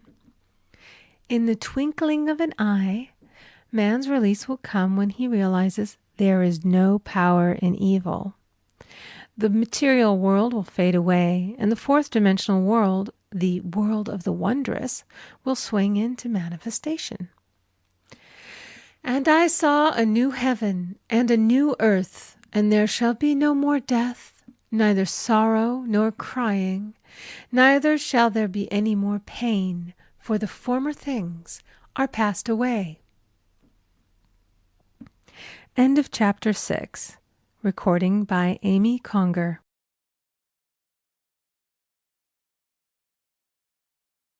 Chapter 7. Love. Every man on this planet is taking his initiation in love. "A new commandment I give unto you, that ye love one another." Ouspensky states in Tertium Organum that love is a cosmic phenomenon and opens to man the fourth dimensional world, the world of the wondrous. Real love is selfish and free from fear. It pours itself out upon the object of its affection without demanding any return. Its joy is in the joy of giving. Love is God in manifestation and the strongest magnetic force in the universe. Pure, unselfish love draws to itself its own. It does not need to seek or demand. Scarcely anyone has the faintest conception of real love. Man is selfish, tyrannical, or fearful in his affections, thereby losing the things he loves. Jealousy is the worst enemy of love, for the imagination runs riot, seeing the loved one attracted to another, and invariably these fears objectify if they are not neutralized. For example, A woman came to me in deep distress. The man she loved had left her for another woman and said he never intended to marry her. She was torn with jealousy and resentment and said she hoped he would suffer as he had made her suffer, and added, "How could he leave me when I loved him so much?" I replied, "You are not loving that man, you are hating him," and added, "You can never receive what you have never given. Give a perfect love, and you will receive a perfect love. Perfect yourself on this man. Give him a perfect, unselfish love, demanding nothing in return. Do not criticize or condemn, and bless him wherever he is." She replied, "No, I won't bless him unless I know where he is." "Well," I said, "that is not real love. When you send out real love will return to you, either from this man or his equivalent, for if this man is not the divine selection, you will not want him.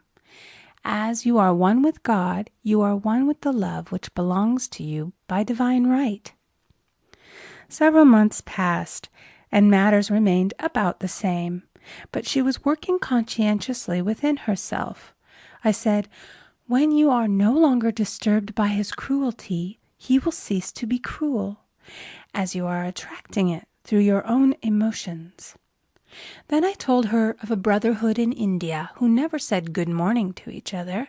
They used these words, "I salute the divinity in you." They saluted the divinity in every man and in the wild animals in the jungle, and they were never harmed, for they saw only God in every living thing. I said, "Salute the divinity in this man and say, 'I see your divine self only. I see you as God sees you, perfect, made in his image and likeness.'" She found she was becoming more poised and gradually losing her resentment. He was a captain, and she always called him the Cap. One day she said suddenly, "God bless the Cap, wherever he is." I replied, "Now that is real love, and when you have become a complete circle and are no longer disturbed by the situation, you will have his love or attract its equivalent." I was moving at this time and did not have a telephone, so was out of touch with her for a few weeks, when one morning I received a letter saying, "We are married." At the earliest opportunity, I paid her a call. My first words were, "What happened?" "Oh," she exclaimed, "a miracle! One day I woke up and all suffering had ceased. I saw him that evening and he asked me to marry him. We were married in about a week, and I have never seen a more devoted man." There is an old saying, "No man is your enemy, no man is your friend. Every man is your teacher." So one should become impersonal and learn what each man has to teach him, and soon he would learn his lessons and be free. The woman's lover was teaching her selfish love, which every man, sooner or later, must learn. Suffering is not necessary for man's development. It is the result of violation of spiritual law, but few people seem able to rouse themselves from their soul sleep without it. When people are happy, they usually become selfish, and automatically the law of karma is set in action. Man often suffers loss through lack of appreciation. I knew a woman who had a very nice husband, but she said often, "I don't care anything about being married, but that is nothing against my husband. I'm simply not interested in married life." She had other interests and scarcely remembered she had a husband. She only thought of him when she saw him. One day her husband told her he was in love with another woman and left. She came to me in distress and resentment. I replied, "It is exactly what you spoke the word for. You said you didn't care anything about being married, so the subconscious worked to get you unmarried." She said, "Oh yes, I see. People get what they want and then feel very much hurt." She soon became in perfect harmony with the situation and knew they were both much happier apart. When a woman becomes indifferent or critical and ceases to be an inspiration to her husband, he misses the stimulus of their early relationship and is restless and unhappy. A man came to me dejected, miserable, and poor. His wife was interested in the science of numbers and had had him read. It seems the report was not very favorable, for he said, "My wife says I'll never amount to anything because I am a 2. I replied, "I don't care what your number is. You are a perfect idea in divine mind, and we will demand the success and prosperity which are already planned for you by that infinite intelligence." Within a few weeks, he had a very fine position, and a year or 2 later, he achieved a brilliant success as a writer. No man is a success in business unless he loves his work. The picture the artist paints for love of his art is his greatest work. The potboiler is always something to live down. No man can attract money if he despises it. Many people are kept in poverty by saying, "Money means nothing to me. I have a contempt for people who have it." This is the reason so many artists are poor. Their contempt for money separates them from it. I remember hearing one artist say of another, "He's no good as an artist, but he has money in the bank." This attitude of mind, of course, separates man from his supply. He must be in harmony with a thing in order to attract it. Money is God in manifestation, as freedom from want and limitation. But it must be always kept in circulation and put to right uses. Hoarding and saving react with grim vengeance. This does not mean that man should not have houses and lots, stocks and bonds, for "the barns of the righteous man shall be full." It means that man should not hoard even the principal if an occasion arises when money is necessary. In letting it go out fearlessly and cheerfully, he opens the way for more to come in, for God is man's unfailing and unexhaustible supply. This is the spiritual attitude towards money, and the great bank of the universal never fails. We see an example of hoarding in the film production of Greed. The woman won $5,000 in a lottery, but would not spend it. She hoarded and saved, let her husband suffer and starve, and eventually she scrubbed floors for a living. She loved the money itself and put it above everything, and one night she was murdered and the money taken from her. This is an example of where love of money is the root of all evil. Money in itself is good and beneficial, but used for destructive purposes, hoarded and saved, or considered more important than love, brings disease and disaster, and the loss of the money itself. Follow the path of love, and all things are added, for God is love, and God is supply. Follow the path of selfishness and greed, and the supply vanishes, or man is separated from it. For example, I knew the case of a very rich woman who hoarded her income. She rarely gave anything away, but bought and bought and bought things for herself. She was very fond of necklaces, and a friend once asked her how many she possessed. She replied, 67. She bought them and put them away, carefully wrapped in tissue paper. Had she used the necklaces, it would have been quite legitimate, but she was violating the law of use. Her closets were filled with clothes she never wore and jewels which never saw the light. The old woman's arms were gradually becoming paralyzed from holding on to things, and eventually she was considered incapable of looking after her affairs, and her wealth was handed over to others to manage. So man, in ignorance of the law, brings about his own destruction. All disease, all unhappiness come from the violation of the law of love. Man's boomerangs of hate, resentment, and criticism come back laden with sickness and sorrow. Love seems almost a lost art, but the man with the knowledge of spiritual law knows it must be regained, for without it he has become as sounding brass and tinkling cymbals. For example, I had a student who came to me month after month to clean her consciousness of resentment. After a while, she arrived at the point where she resented only one woman, but that one woman kept her busy. Little by little, she became poised and harmonious, and one day all resentment was wiped out. She came in radiant and exclaimed, "You can't understand how I feel. The woman said something to me, and instead of being furious, I was loving and kind. And she apologized and was perfectly lovely to me. No one can understand the marvelous lightness I feel within." Love and goodwill are invaluable in business. For example, a woman came to me complaining of her employer. She said she was cold and critical, and she knew she did not want her in the position. "Well," I replied, "salute the divinity in the woman and send her love." She said, "I can't. She's a marble woman." I answered, "You remember the story of the sculptor who asked for a certain piece of marble?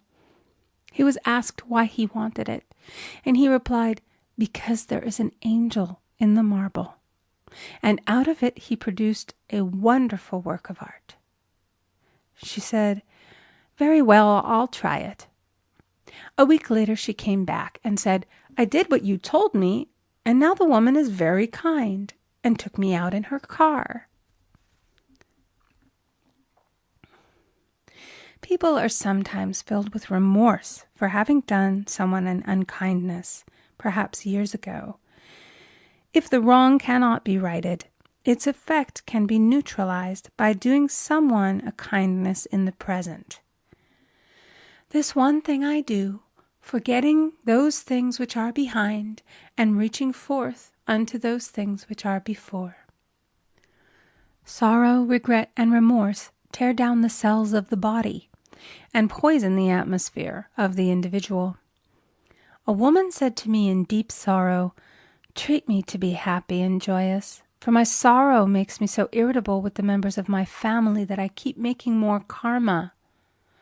I was asked to treat a woman who was mourning for her daughter. I denied all belief in loss and separation and affirmed that God was the woman's joy, love, and peace. The woman gained her poise at once, but sent word by her son not to treat any longer because she was so happy it wasn't respectable. So mortal mind loves to hang on to its griefs and regrets.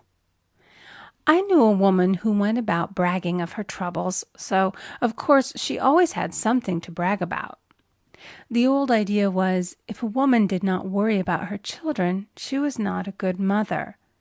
Now we know that mother fear is responsible for many of the diseases and accidents which come into the lives of children. For fear pictures vividly the disease or situation feared, and these pictures objectify if not neutralized.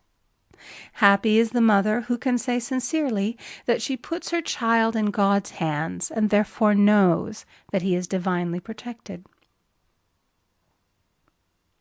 For example, a woman awoke suddenly in the night, feeling her brother was in great danger. Instead of giving in to her fears, she commenced making statements of truth, saying, "Man is a perfect idea in divine mind and is always in his right place. Therefore, my brother is in his right place and is divinely protected." The next day, she found that her brother had been in close proximity to an explosion in a mine, but had miraculously escaped. So man is his brother's keeper in thought, and every man should know that the thing he loves dwells in the secret place of the Most High and abides under the shadow of the Almighty. "There shall no evil befall thee, neither shall any plague come nigh thy dwelling. Perfect love casteth out fear. He that feareth is not made perfect in love. and love is the fulfilling of the law. End of Chapter 7. Recording by Amy Conger.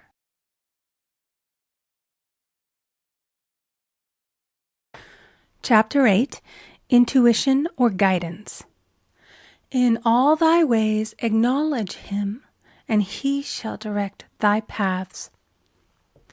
There is nothing too great of accomplishment for the man who knows the power of his word, and who follows his intuitive leads. By the word he starts in action unseen forces, and can rebuild his body or remold his affairs. It is, therefore, of the utmost importance to choose the right words, and the student carefully selects the affirmation he wishes to catapult into the invisible.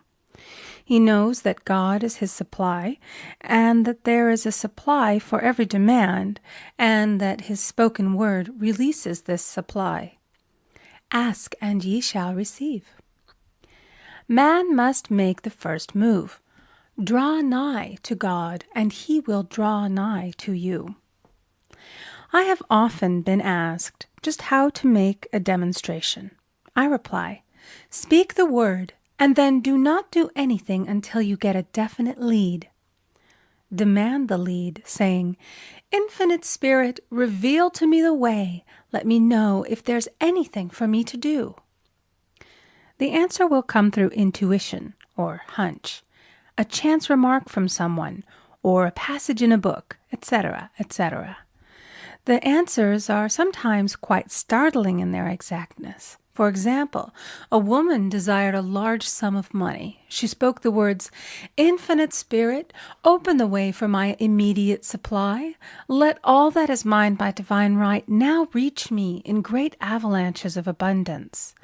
Then she added, Give me a definite lead. Let me know if there is anything for me to do.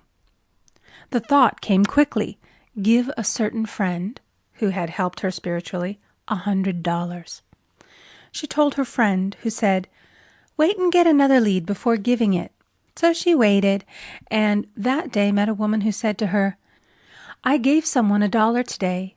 It was just as much for me as it would be for you to give someone 100.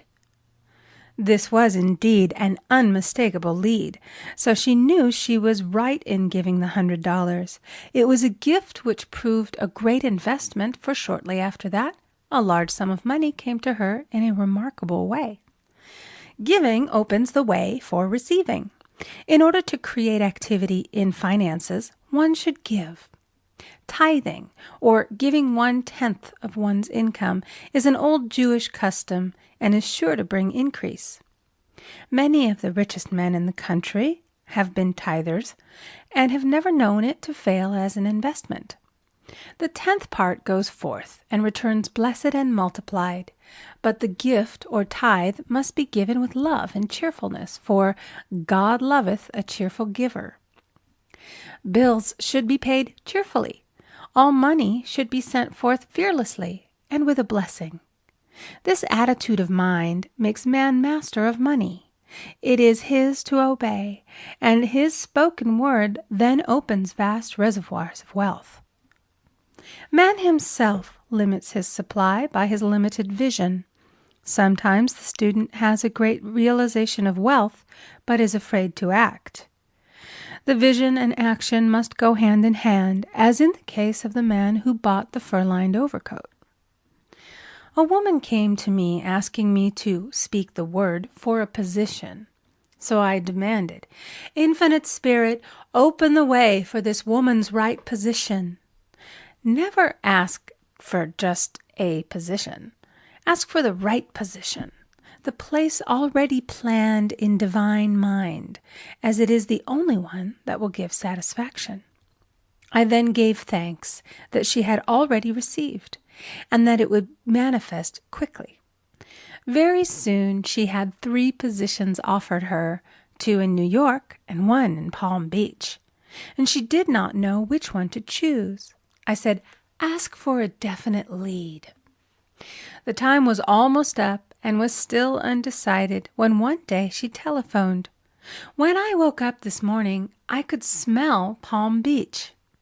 She had been there before and knew its balmy fragrance. I replied, "Well, if you can smell Palm Beach from here, it's certainly your lead." She accepted the position, and it proved a great success. Often one's lead comes at an unexpected time. One day I was walking down the street when suddenly I felt a strong urge to go to a certain bakery a block or two away. The reasoning mind resisted, arguing, "There's nothing there that you want." However, I had learned not to reason, so I went to the bakery, looked at everything, and there was certainly nothing there that I wanted. But coming out, I encountered a woman I had thought of often and who was in great need of the help which I could give her. So often, one goes for one thing and finds another.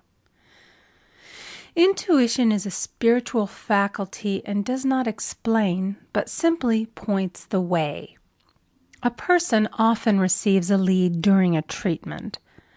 The idea that comes may seem quite irrelevant, but some of God's leadings are mysterious. In the class one day, I was treating that each individual would receive a definite lead. A woman came to me afterwards and said, "While you were treating, I got the hunch to take my furniture out of storage and get an apartment." The woman had come to be treated for health. I told her I knew in getting a home of her own, her health would improve. And I added, "I believe your trouble, which is a congestion, has come from having things stored away. Congestion of things causes congestion in the body. You have violated the law of use, and your body is paying the penalty." So I gave thanks that divine order was established in her mind, body, and affairs. People little dream of how their affairs react on the body. There is a mental correspondence for every disease. A person might receive instantaneous healing through the realization of his body being a perfect idea in divine mind, and therefore whole and perfect, but if he continues his destructive thinking, hoarding, hating, fearing, condemning, the disease will return. Jesus Christ knew that all sickness came from sin, but admonished the leper after the healing to go and sin no more, lest a worse thing come upon him. So man's soul, or subconscious mind, must be washed whiter than snow for permanent healing. And the metaphysician is always delving deep for the correspondence. Jesus Christ said, "Condemn not, lest ye also be condemned. Judge not, lest ye be judged." Many people have attracted disease and unhappiness through the condemnation of others. What man condemns in others, he attracts to himself. For example, a friend came to me in anger and distress because her husband had deserted her for another woman. She condemned the other woman and said continually, "She knew he was a married man. She had no right to accept his attentions." I replied, "Stop condemning the woman. Bless her and be through with the situation. Otherwise, you are attracting the same thing to yourself." She was deaf to my words, and a year or two later became deeply interested in a married man herself.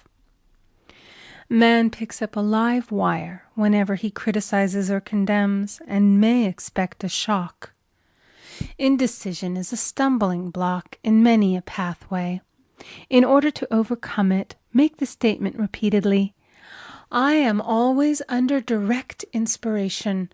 I make right decisions quickly." These words impress the subconscious, and soon one finds himself awake and alert, making his right moves without hesitation.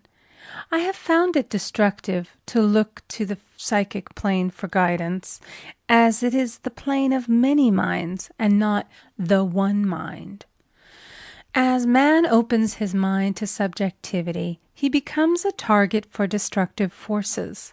The psychic plane is the result of man's mortal thought and is on the plane of opposites. He may receive either good or bad messages. The science of numbers and the reading of horoscopes keep man down the mental or mortal plane, for they deal only with the karmic path. I know of a man who should have been dead years ago according to his horoscope, but he is alive and a leader of one of the biggest movements in this country for the uplift of humanity. It takes a very strong mind to neutralize a prophecy of evil. The student should declare, "Every false prophecy shall come to naught. Every plan my Father in heaven has not planned shall be dissolved and dissipated. The divine idea now comes to pass." However, if any good message has ever been given one, of coming happiness or wealth, harbor and expect it, and it will manifest sooner or later through the law of expectancy. Man's will should be used to back the universal will. I will that the will of God be done. It is God's will to give every man every righteous desire of his heart, and man's will should be used to hold the perfect vision, without wavering. The prodigal son said, "I will arise and go to my father." It is indeed often an effort of the will to leave the husks and swine of mortal thinking. It is so much easier for the average person to have fear than faith. So faith is an effort of the will. As man becomes spiritually awakened, he recognizes that any external inharmony is the correspondence of mental inharmony. If he stumbles or falls, he may know he is stumbling or falling in consciousness. One day a student was walking along the street, condemning someone in her thoughts. She was saying mentally, "That woman is the most disagreeable woman on earth," when suddenly 3 Boy Scouts rushed around the corner and almost knocked her over. She did not condemn the Boy Scouts, but immediately called on the law of forgiveness and saluted the divinity in the woman. Wisdom's ways are ways of pleasantness, and all her paths are peace.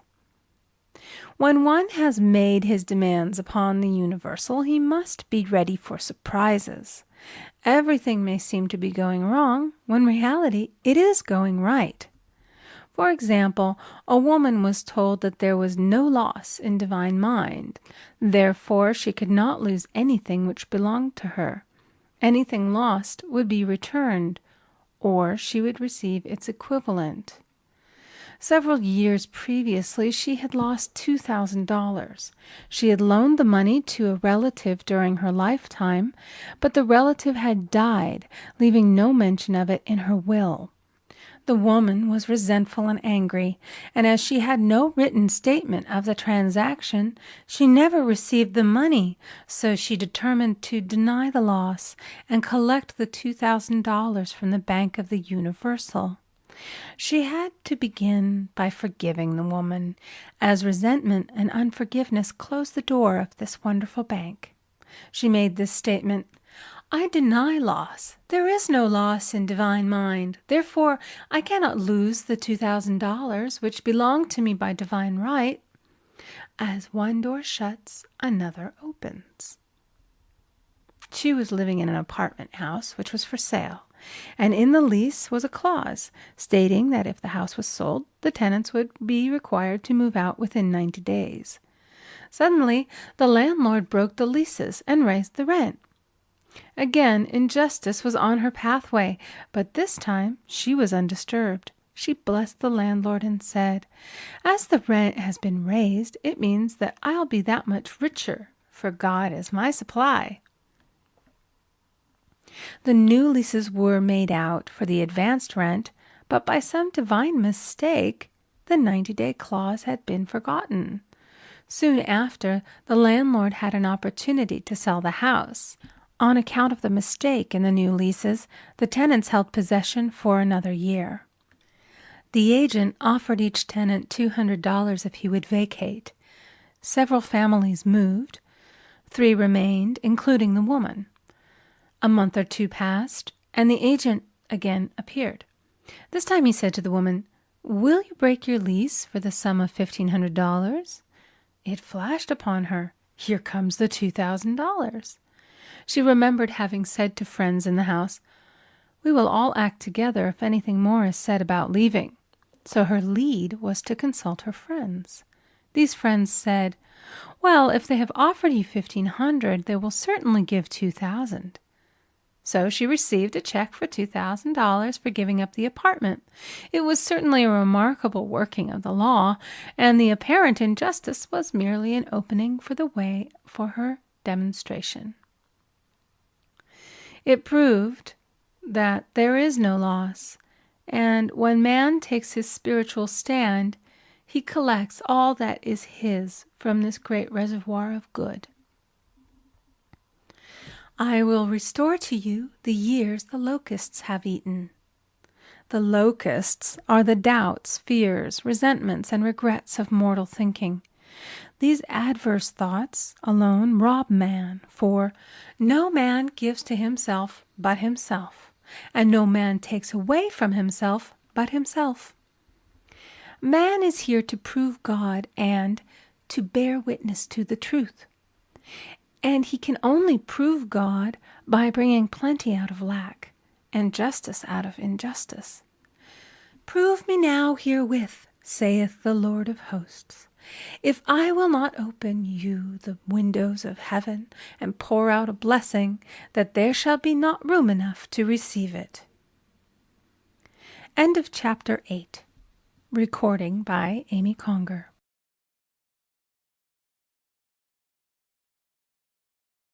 Chapter 9, Perfect Self-Expression, or the Divine Design. No wind can drive my bark astray, nor change the tide of destiny. There is for each man perfect self-expression. There is a place which he is to fill, and no one else can fill, something which he is to do, which no one else can do. It is his destiny. This achievement is held, a perfect idea in divine mind, awaiting man's recognition. As the imaging faculty is the creative faculty, it is necessary for man to see the idea before it can manifest. So man's highest demand is for the divine design of his life. He may not have the faintest conception of what it is, for there is possibly some marvelous talent hidden deep within him. His demand should be, "Infinite Spirit, open the way for the divine design of my life to manifest. Let the genius within me now be released. Let me see clearly the perfect plan." The perfect plan includes health, wealth, love, and perfect self-expression. This is the square of life, which brings perfect happiness. When one has made this demand, he may find great changes taking place in his life, for nearly every man has wandered far from the divine design. I know in one woman's case it was as though a cyclone had struck her affairs, but readjustments came quickly, and new and wonderful conditions took the place of old ones. Perfect self-expression will never be labor, but of such absorbing interest that it will seem almost like play. The student knows also, as man comes into the world financed by God, the supply needed for his perfect self-expression will be at hand. Many a genius has struggled for years with the problem of supply, when his spoken word and faith would have released quickly the necessary funds. For example, after the class one day, a man came to me and handed me a cent. He said, "I have just 7 cents in the world, and I'm going to give you 1, for I have faith in the power of your spoken word. I want you to speak the word for my perfect self-expression and prosperity." I spoke the word and did not see him again until a year later. He came in one day, successful and happy, with a roll of yellow bills in a pocket. He said, "Immediately after you spoke the word, I had a position offered me in a distant city, and am now demonstrating health, happiness, and supply." A woman's self-expression may be in becoming a perfect wife, a perfect mother, a perfect homemaker, and not necessarily in having a public career. Demand definite leads, and the way will be made easy and successful. One should not visualize or force a mental picture. When he demands the divine design to come into his conscious mind, he will receive flashes of inspiration and begin to see himself making some great accomplishment. This is the picture or idea he must hold without wavering. The thing man seeks is seeking him. The telephone was seeking Bell. Parents should never force careers and professions upon their children. With a knowledge of spiritual truth, the divine plan could be spoken for early in childhood or prenatally. A prenatal treatment should be, let the God in this child have perfect self-expression. Let the divine design of his mind, body, and affairs be made manifest throughout his life, throughout eternity. God's will be done, not man's. God's pattern, not man's pattern, is the command we find running through all the scriptures, and the Bible is a book dealing with the science of the mind. It is a book telling man how to release his soul or subconscious mind from bondage. The battles described are pictures of man waging war against mortal thoughts. A man's foes shall be they of his own household. Every man is Jehoshaphat, and every man is David, who slays Goliath, mortal thinking, with the little white stone, faith. So man must be careful that he is not the wicked and slothful servant who buried his talent. There is a terrible penalty to be paid for not using one's ability. Often, fear stands between man and his perfect self-expression. Stage fright has hampered many a genius. This may be overcome by the spoken word or treatment. The individual then loses all self-consciousness and feels simply that he is a channel for infinite intelligence to express itself through. He is under direct inspiration, fearless and confident, for he feels that it is the Father within who does the work. A young boy came often to my class with his mother. He asked me to speak the word for his coming examinations at school. I told him to make the statement, I am one with infinite intelligence. I know everything I should know on this subject. He had an excellent knowledge of history, but was not sure of his arithmetic. I saw him afterwards, and he said, I spoke the word for my arithmetic and passed with the highest honors, but I thought I could depend upon myself for history and got a very poor mark. Man often receives a setback when he is too sure of himself, which means he is trusting to his personality and not the Father within. Another of my students gave me an example of this. She took an extended trip abroad one summer, visiting many countries where she was ignorant of the languages. She was calling for guidance and protection every minute, and her affairs went smoothly and miraculously. Her luggage was never delayed nor lost. Accommodations were always ready for her at the best hotels, and she had perfect service wherever she went. She returned to New York. Knowing the language, she felt God was no longer necessary, so looked after her affairs in an ordinary manner. Everything went wrong. Her trunks delayed, amid inharmony and confusion. The student must form the habit of practicing the presence of God every minute. In all thy ways acknowledge him. Nothing is too small or too great. Sometimes an insignificant incident may be the turning point in a man's life. Robert Fulton, watching some boiling water simmering in a tea kettle, saw a steamboat. I have seen a student often keep back his demonstration through resistance or pointing the way. He pins his faith to one channel only and dictates just the way he desires the manifestation to come, which brings things to a standstill. My way, not your way, is the command of infinite intelligence. Like all power, be it steam or electricity, it must have a non-resistant engine or instrument to work through, and man is that engine or instrument. Over and over again, man is told to stand still. O Judah, fear not, but tomorrow go out against them, for the Lord will be with you.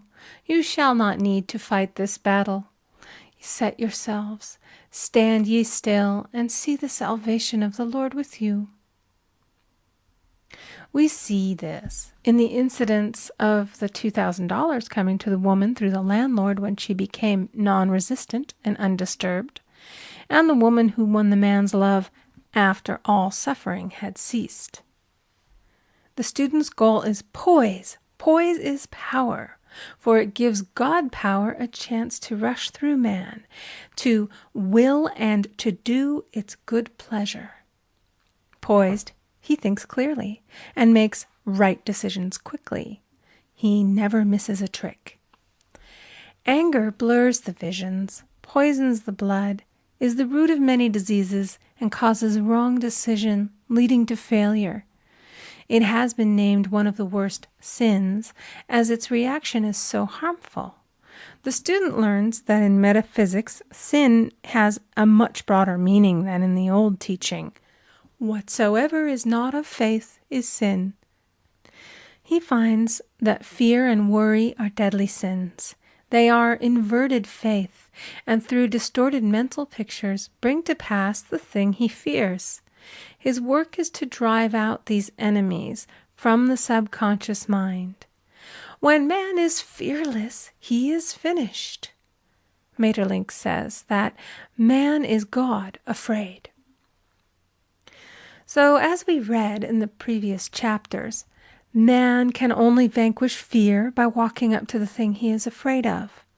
When Jehoshaphat and his army prepared to meet the enemy, singing, "Praise the Lord, for his mercy endureth forever," they found their enemies had destroyed each other, and there was nothing to fight. For example, a woman asked a friend to deliver a message to another friend. The woman feared to give the message, as the reasoning mind said, "Don't get mixed up in this affair. Don't give that message." She was troubled in spirit, for she had given her promise. At last she determined to walk up to the lion and call on the law of divine protection. She met the friend to whom she was to deliver the message. She opened her mouth to speak it when her friend said, "So-and-so has left town." This made it unnecessary to give the message, as the situation depended upon the person being in town. As she was willing to do it, she was not obliged to. As she did not fear, the situation vanished. The student often delays his demonstration through a belief in incompletion. He should make this statement: "In divine mind, there is only completion. Therefore, my demonstration is completed. My perfect word, my perfect home, my perfect health." Whatever he demands are perfect ideas registered in divine mind and must manifest under grace in a perfect way. He gives thanks he has already received on the invisible and makes active preparation for receiving on the visible. One of my students was in need of a financial demonstration. She came to me and asked why it was not completed. I replied, "Perhaps you are in the habit of leaving things unfinished, and the subconscious has gotten into the habit of not completing. As the without, so the within." She said, "You are right. I often begin things and never finish them. I'll go home and finish something I commenced weeks ago, and I know it will be symbolic of my demonstration." So she sewed assiduously, and the article was soon completed. Shortly thereafter, the money came in a most curious manner. Her husband was paid his salary twice that month. He told the people of their mistake, and they sent word to keep it. When man asks, believing, he must receive, for God creates his own channels. I have been sometimes asked, suppose one has several talents. how is he to know which one to choose? Demand to be shown definitely. Say, Infinite Spirit, give me a definite lead. Reveal to me my perfect self-expression.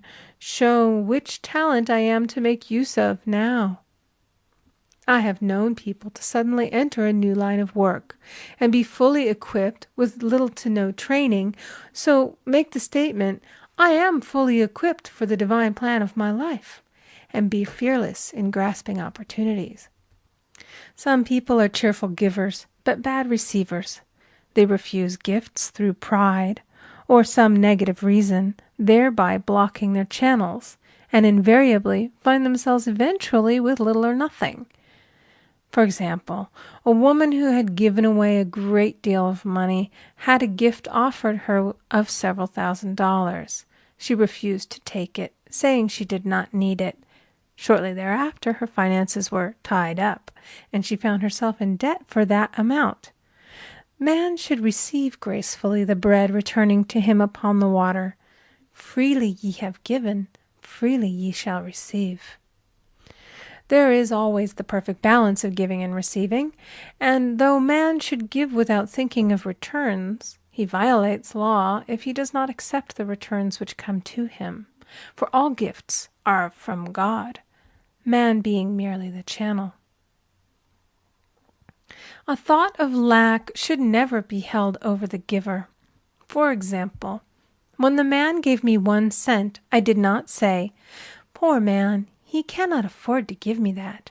I saw him rich and prosperous with his supply pouring in. It was this thought which brought it. If one has been a bad receiver, he must become a good one, and take even a postage stamp if it is given him, and open up his channels for receiving. The Lord loveth a cheerful receiver, as well as a cheerful giver. I have often been asked why one man is born rich and healthy and another poor and sick. Where there is an effect, there is always a cause. There is no such thing as chance. This question is answered through the law of reincarnation. Man goes through many births and deaths until he knows the truth which sets him free. He is drawn back to the earth plane through unsatisfied desire, to pay his karmic debts or to fulfill his destiny. The man born rich and healthy has had pictures in his subconscious mind, in his past life, of health and riches, and the poor and sick man of disease and poverty. Man manifests, on any plane, the sum total of his subconscious beliefs. However, birth and death are man-made laws, for the wages of sin is death. The Adamic fall in consciousness through the belief in 2 powers. The real man, spiritual man, is birthless and deathless. He was never born and has never died. As he was in the beginning, he is now and shall ever be. So through the truth, man is set free from the law of karma, sin, and death, and manifests the man made in his image and likeness. Man's freedom comes through fulfilling his destiny, bringing into manifestation the divine design of his life. His Lord will say unto him, "Well done, thou good and faithful servant. Thou hast been faithful over a few things. I will make thee ruler over many things," death itself. "Enter thou into the joy of thy Lord, eternal life."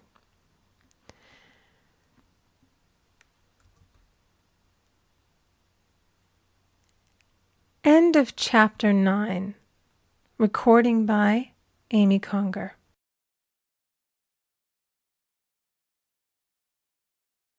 Chapter 10. Denials and Affirmations. Thou shalt also decree a thing, and it shall be established unto thee.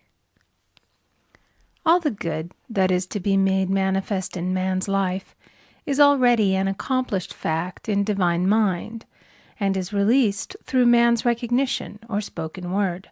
So he must be careful to decree that only the divine idea be made manifest, for often he decrees through his idle words failure or misfortune.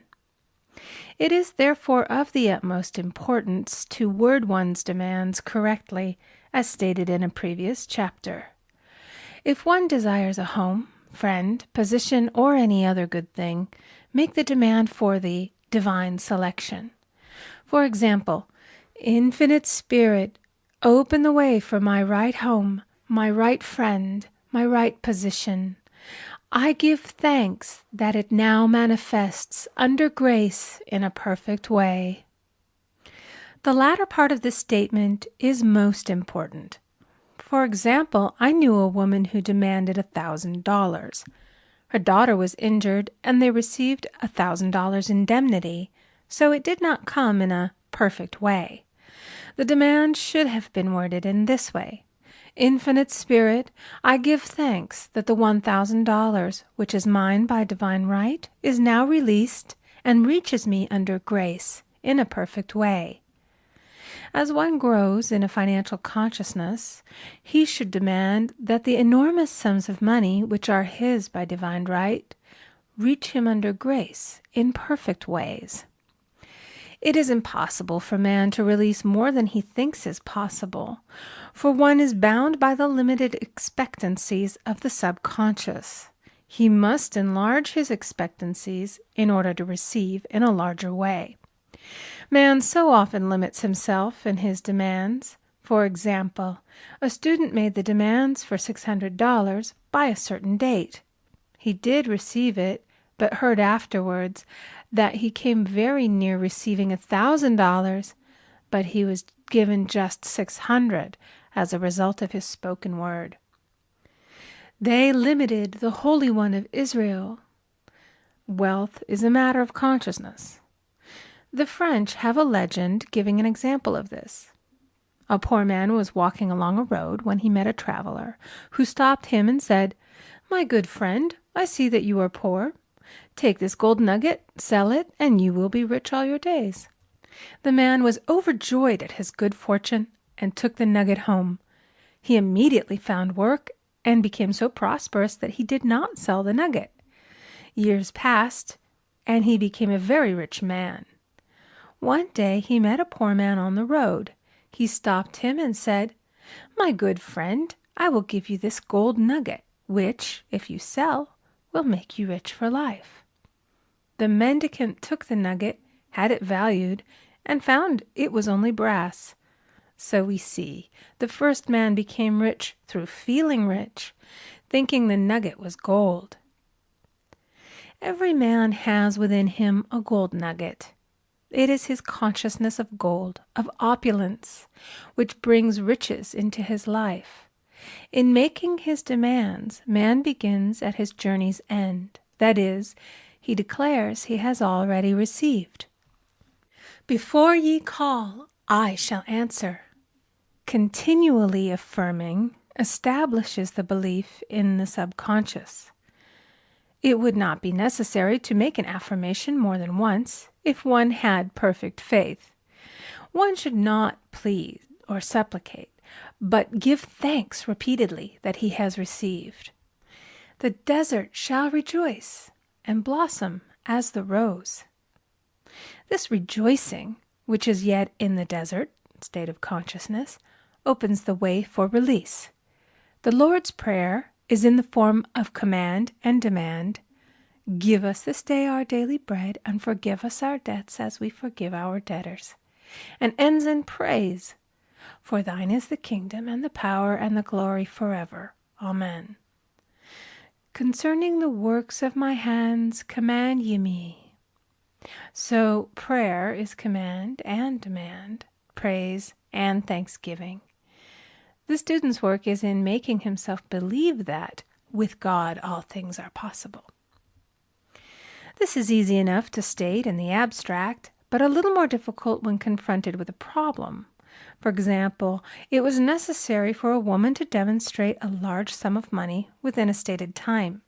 She knew she must do something to get a realization, for realization is manifestation, and she demanded a lead.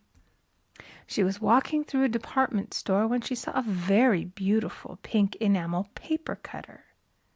She felt the pull towards it. the thought came, I haven't a paper cutter good enough to open letters containing large checks. So she bought the paper cutter, which the reasoning mind would have called an extravagance. When she held it in her hand, she had a flash of a picture of herself opening an envelope containing a large check, and within a few weeks she received the money. The pink paper cutter was her bridge of active faith. Many stories are told of the power of the subconscious when directed in faith.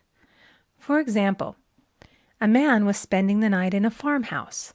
The windows of the room had been nailed down, and in the middle of the night he felt suffocated and made his way in the dark to the window. He could not open it, so he smashed the pane with his fist, drew in draughts of fine fresh air, and had a wonderful night's sleep. The next morning he found he had smashed the glass of a bookcase, and the window had remained closed during the whole night.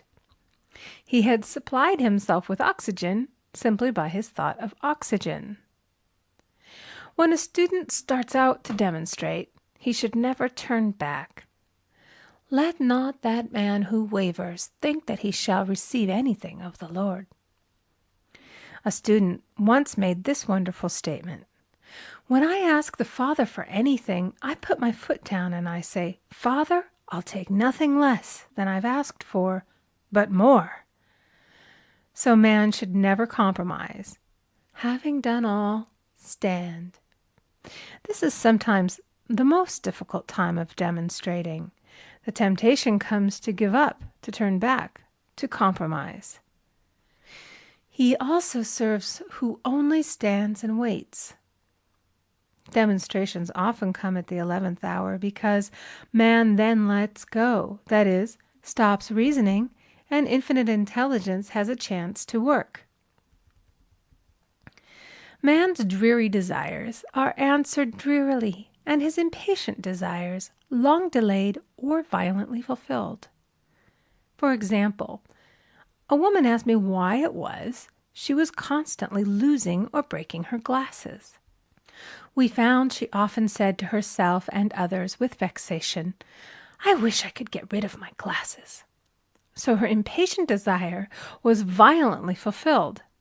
What she should have demanded was perfect eyesight, but what she registered in the subconscious was simply the impatient desire to be rid of her glasses, so they were continually being broken or lost. Two attitudes of mind cause loss. Depreciation, as in the case of the woman who did not appreciate her husband, or fear of loss, which makes a picture of loss in the subconscious. When a student is able to let go of his problem, cast his burden, he will have instantaneous manifestation. For example, a woman was out during a very stormy day, and her umbrella was blown inside out. She was about to make a call on some people whom she had never met, and she did not wish to make her first appearance with a dilapidated umbrella. She could not throw it away, as it did not belong to her. So in desperation she exclaimed, "Oh God, you take charge of this umbrella. I don't know what to do." A moment later a voice behind her said, "Lady, do you want your umbrella mended?" There stood an umbrella mender. She replied, "Indeed I do." The man mended the umbrella while she went into the house to pay her call, and when she returned, she had a good umbrella. So there is always an umbrella mender at hand on man's pathway when one puts the umbrella or situation in God's hands. One should always follow a denial with an affirmation. For example, I was called on the phone late one night to treat a man whom I had never seen. He was apparently very ill. I made the statement, "I deny the appearance of disease. It is unreal, therefore cannot register in his consciousness. This man is a perfect idea in divine mind, pure substance expressing perfection." There is no time or space in divine mind. Therefore, the word reaches instantly its destination and does not return void. I have treated patients in Europe and have found that the result was instantaneous. I am asked so often the difference between visualizing and visioning. Visualizing is a mental process governed by the reasoning or conscious mind. Visioning is a spiritual process governed by intuition or the superconscious mind. The student should train his mind to receive these flashes of inspiration and work out the divine pictures through definite leads. When a man can say, "I desire only that which God desires for me," his false desires fade from the consciousness, and a new set of blueprints is given him by the master architect, the God within. God's plan for each man transcends the limitation of the reasoning mind and is always the square of life, containing health, wealth, love, and perfect self-expression. Many a man is building for himself in imagination a bungalow when he should be building a palace. If a student tries to force a demonstration through the reasoning mind, he brings it to a standstill. "I will hasten it, saith the Lord." He should act only through intuition or definite leads. "Rest in the Lord and wait patiently. Trust also in Him, and He will bring it to pass." I have seen the law work in the most astonishing manner. For example, a student stated that it was necessary for her to have $100 by the following day. It was a debt of vital importance which had to be met. I spoke the word, declaring Spirit was never too late, and that the supply was at hand. That evening she phoned me of the miracle. She said that the thought came to her to go to her safety deposit box at the bank to examine some papers. She looked over the papers, and at the bottom of the box was a new $100 bill. She was astounded, and she said she knew she had never put it there, for she had gone through the papers many times. It may have been a materialization, as Jesus Christ materialized the loaves and fishes. Man will reach the stage where his word is made flesh, or materialized instantly. The fields, ripe with the harvest, will manifest immediately, as in all of the miracles of Jesus Christ. There is a tremendous power alone in the name Jesus Christ. It stands for truth made manifest. He said, "Whatsoever ye ask the Father in my name, He will give it to you." The power of this name raises the student into the fourth dimension, where he is freed from all astral and psychic influences, and he becomes unconditioned and absolute, as God Himself is unconditioned and absolute. I have seen many healings accomplished by using the words, "in the name of Jesus Christ." Christ was both person and principle, and the Christ within each man is his Redeemer and salvation. The Christ within is his own fourth-dimensional self, the man made in God's image and likeness. This is the self which has never failed, never known sickness or sorrow, was never born, and has never died. It is the resurrection and the life of each man. "No man cometh to the Father save by the Son," means that God, the universal, working on the place of the particular, becomes the Christ in man. And the Holy Ghost means God in action. So daily, man is manifesting the Trinity of the Father, Son, and Holy Ghost. Man should make an art of thinking. The master thinker is an artist and is careful to paint only the divine designs upon the canvas of his mind, and he paints these pictures with masterly strokes of power and decision, having perfect faith that there is no power to mar their perfection, and that they shall manifest in his life the ideal made real. All power is given man through right thinking, to bring his heaven upon his earth, and this is the goal of the game of life. The simple rules are fearless faith, non-resistance, and love.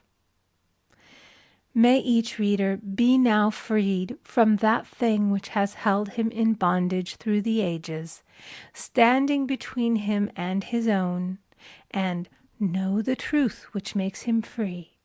Free to fulfill his destiny, to bring into manifestation the divine design of his life, health, wealth, love, and perfect self-expression. Be ye transformed by the renewing of your mind. End of chapter 10. Recording by Amy Conger.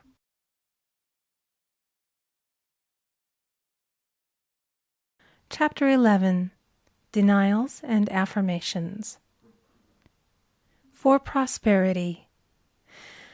God is my unfailing supply, and large sums of money come to me quickly, under grace, in perfect ways. For right conditions.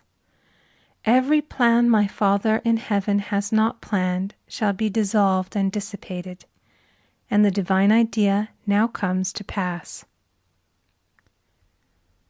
For right conditions. Only that which is true of God is true of me, for I and the Father are one. For faith. As I am one with God, I am one with my good, for God is both the giver and the gift. I cannot separate the giver from the gift. For right conditions. Divine love now dissolves and dissipates every wrong condition in my mind, body, and affairs. Divine love is the most powerful chemical in the universe and dissolves everything which is not of itself. For health. Divine love fills my consciousness with health, and every cell in my body is filled with light. For the eyesight. My eyes are God's eyes.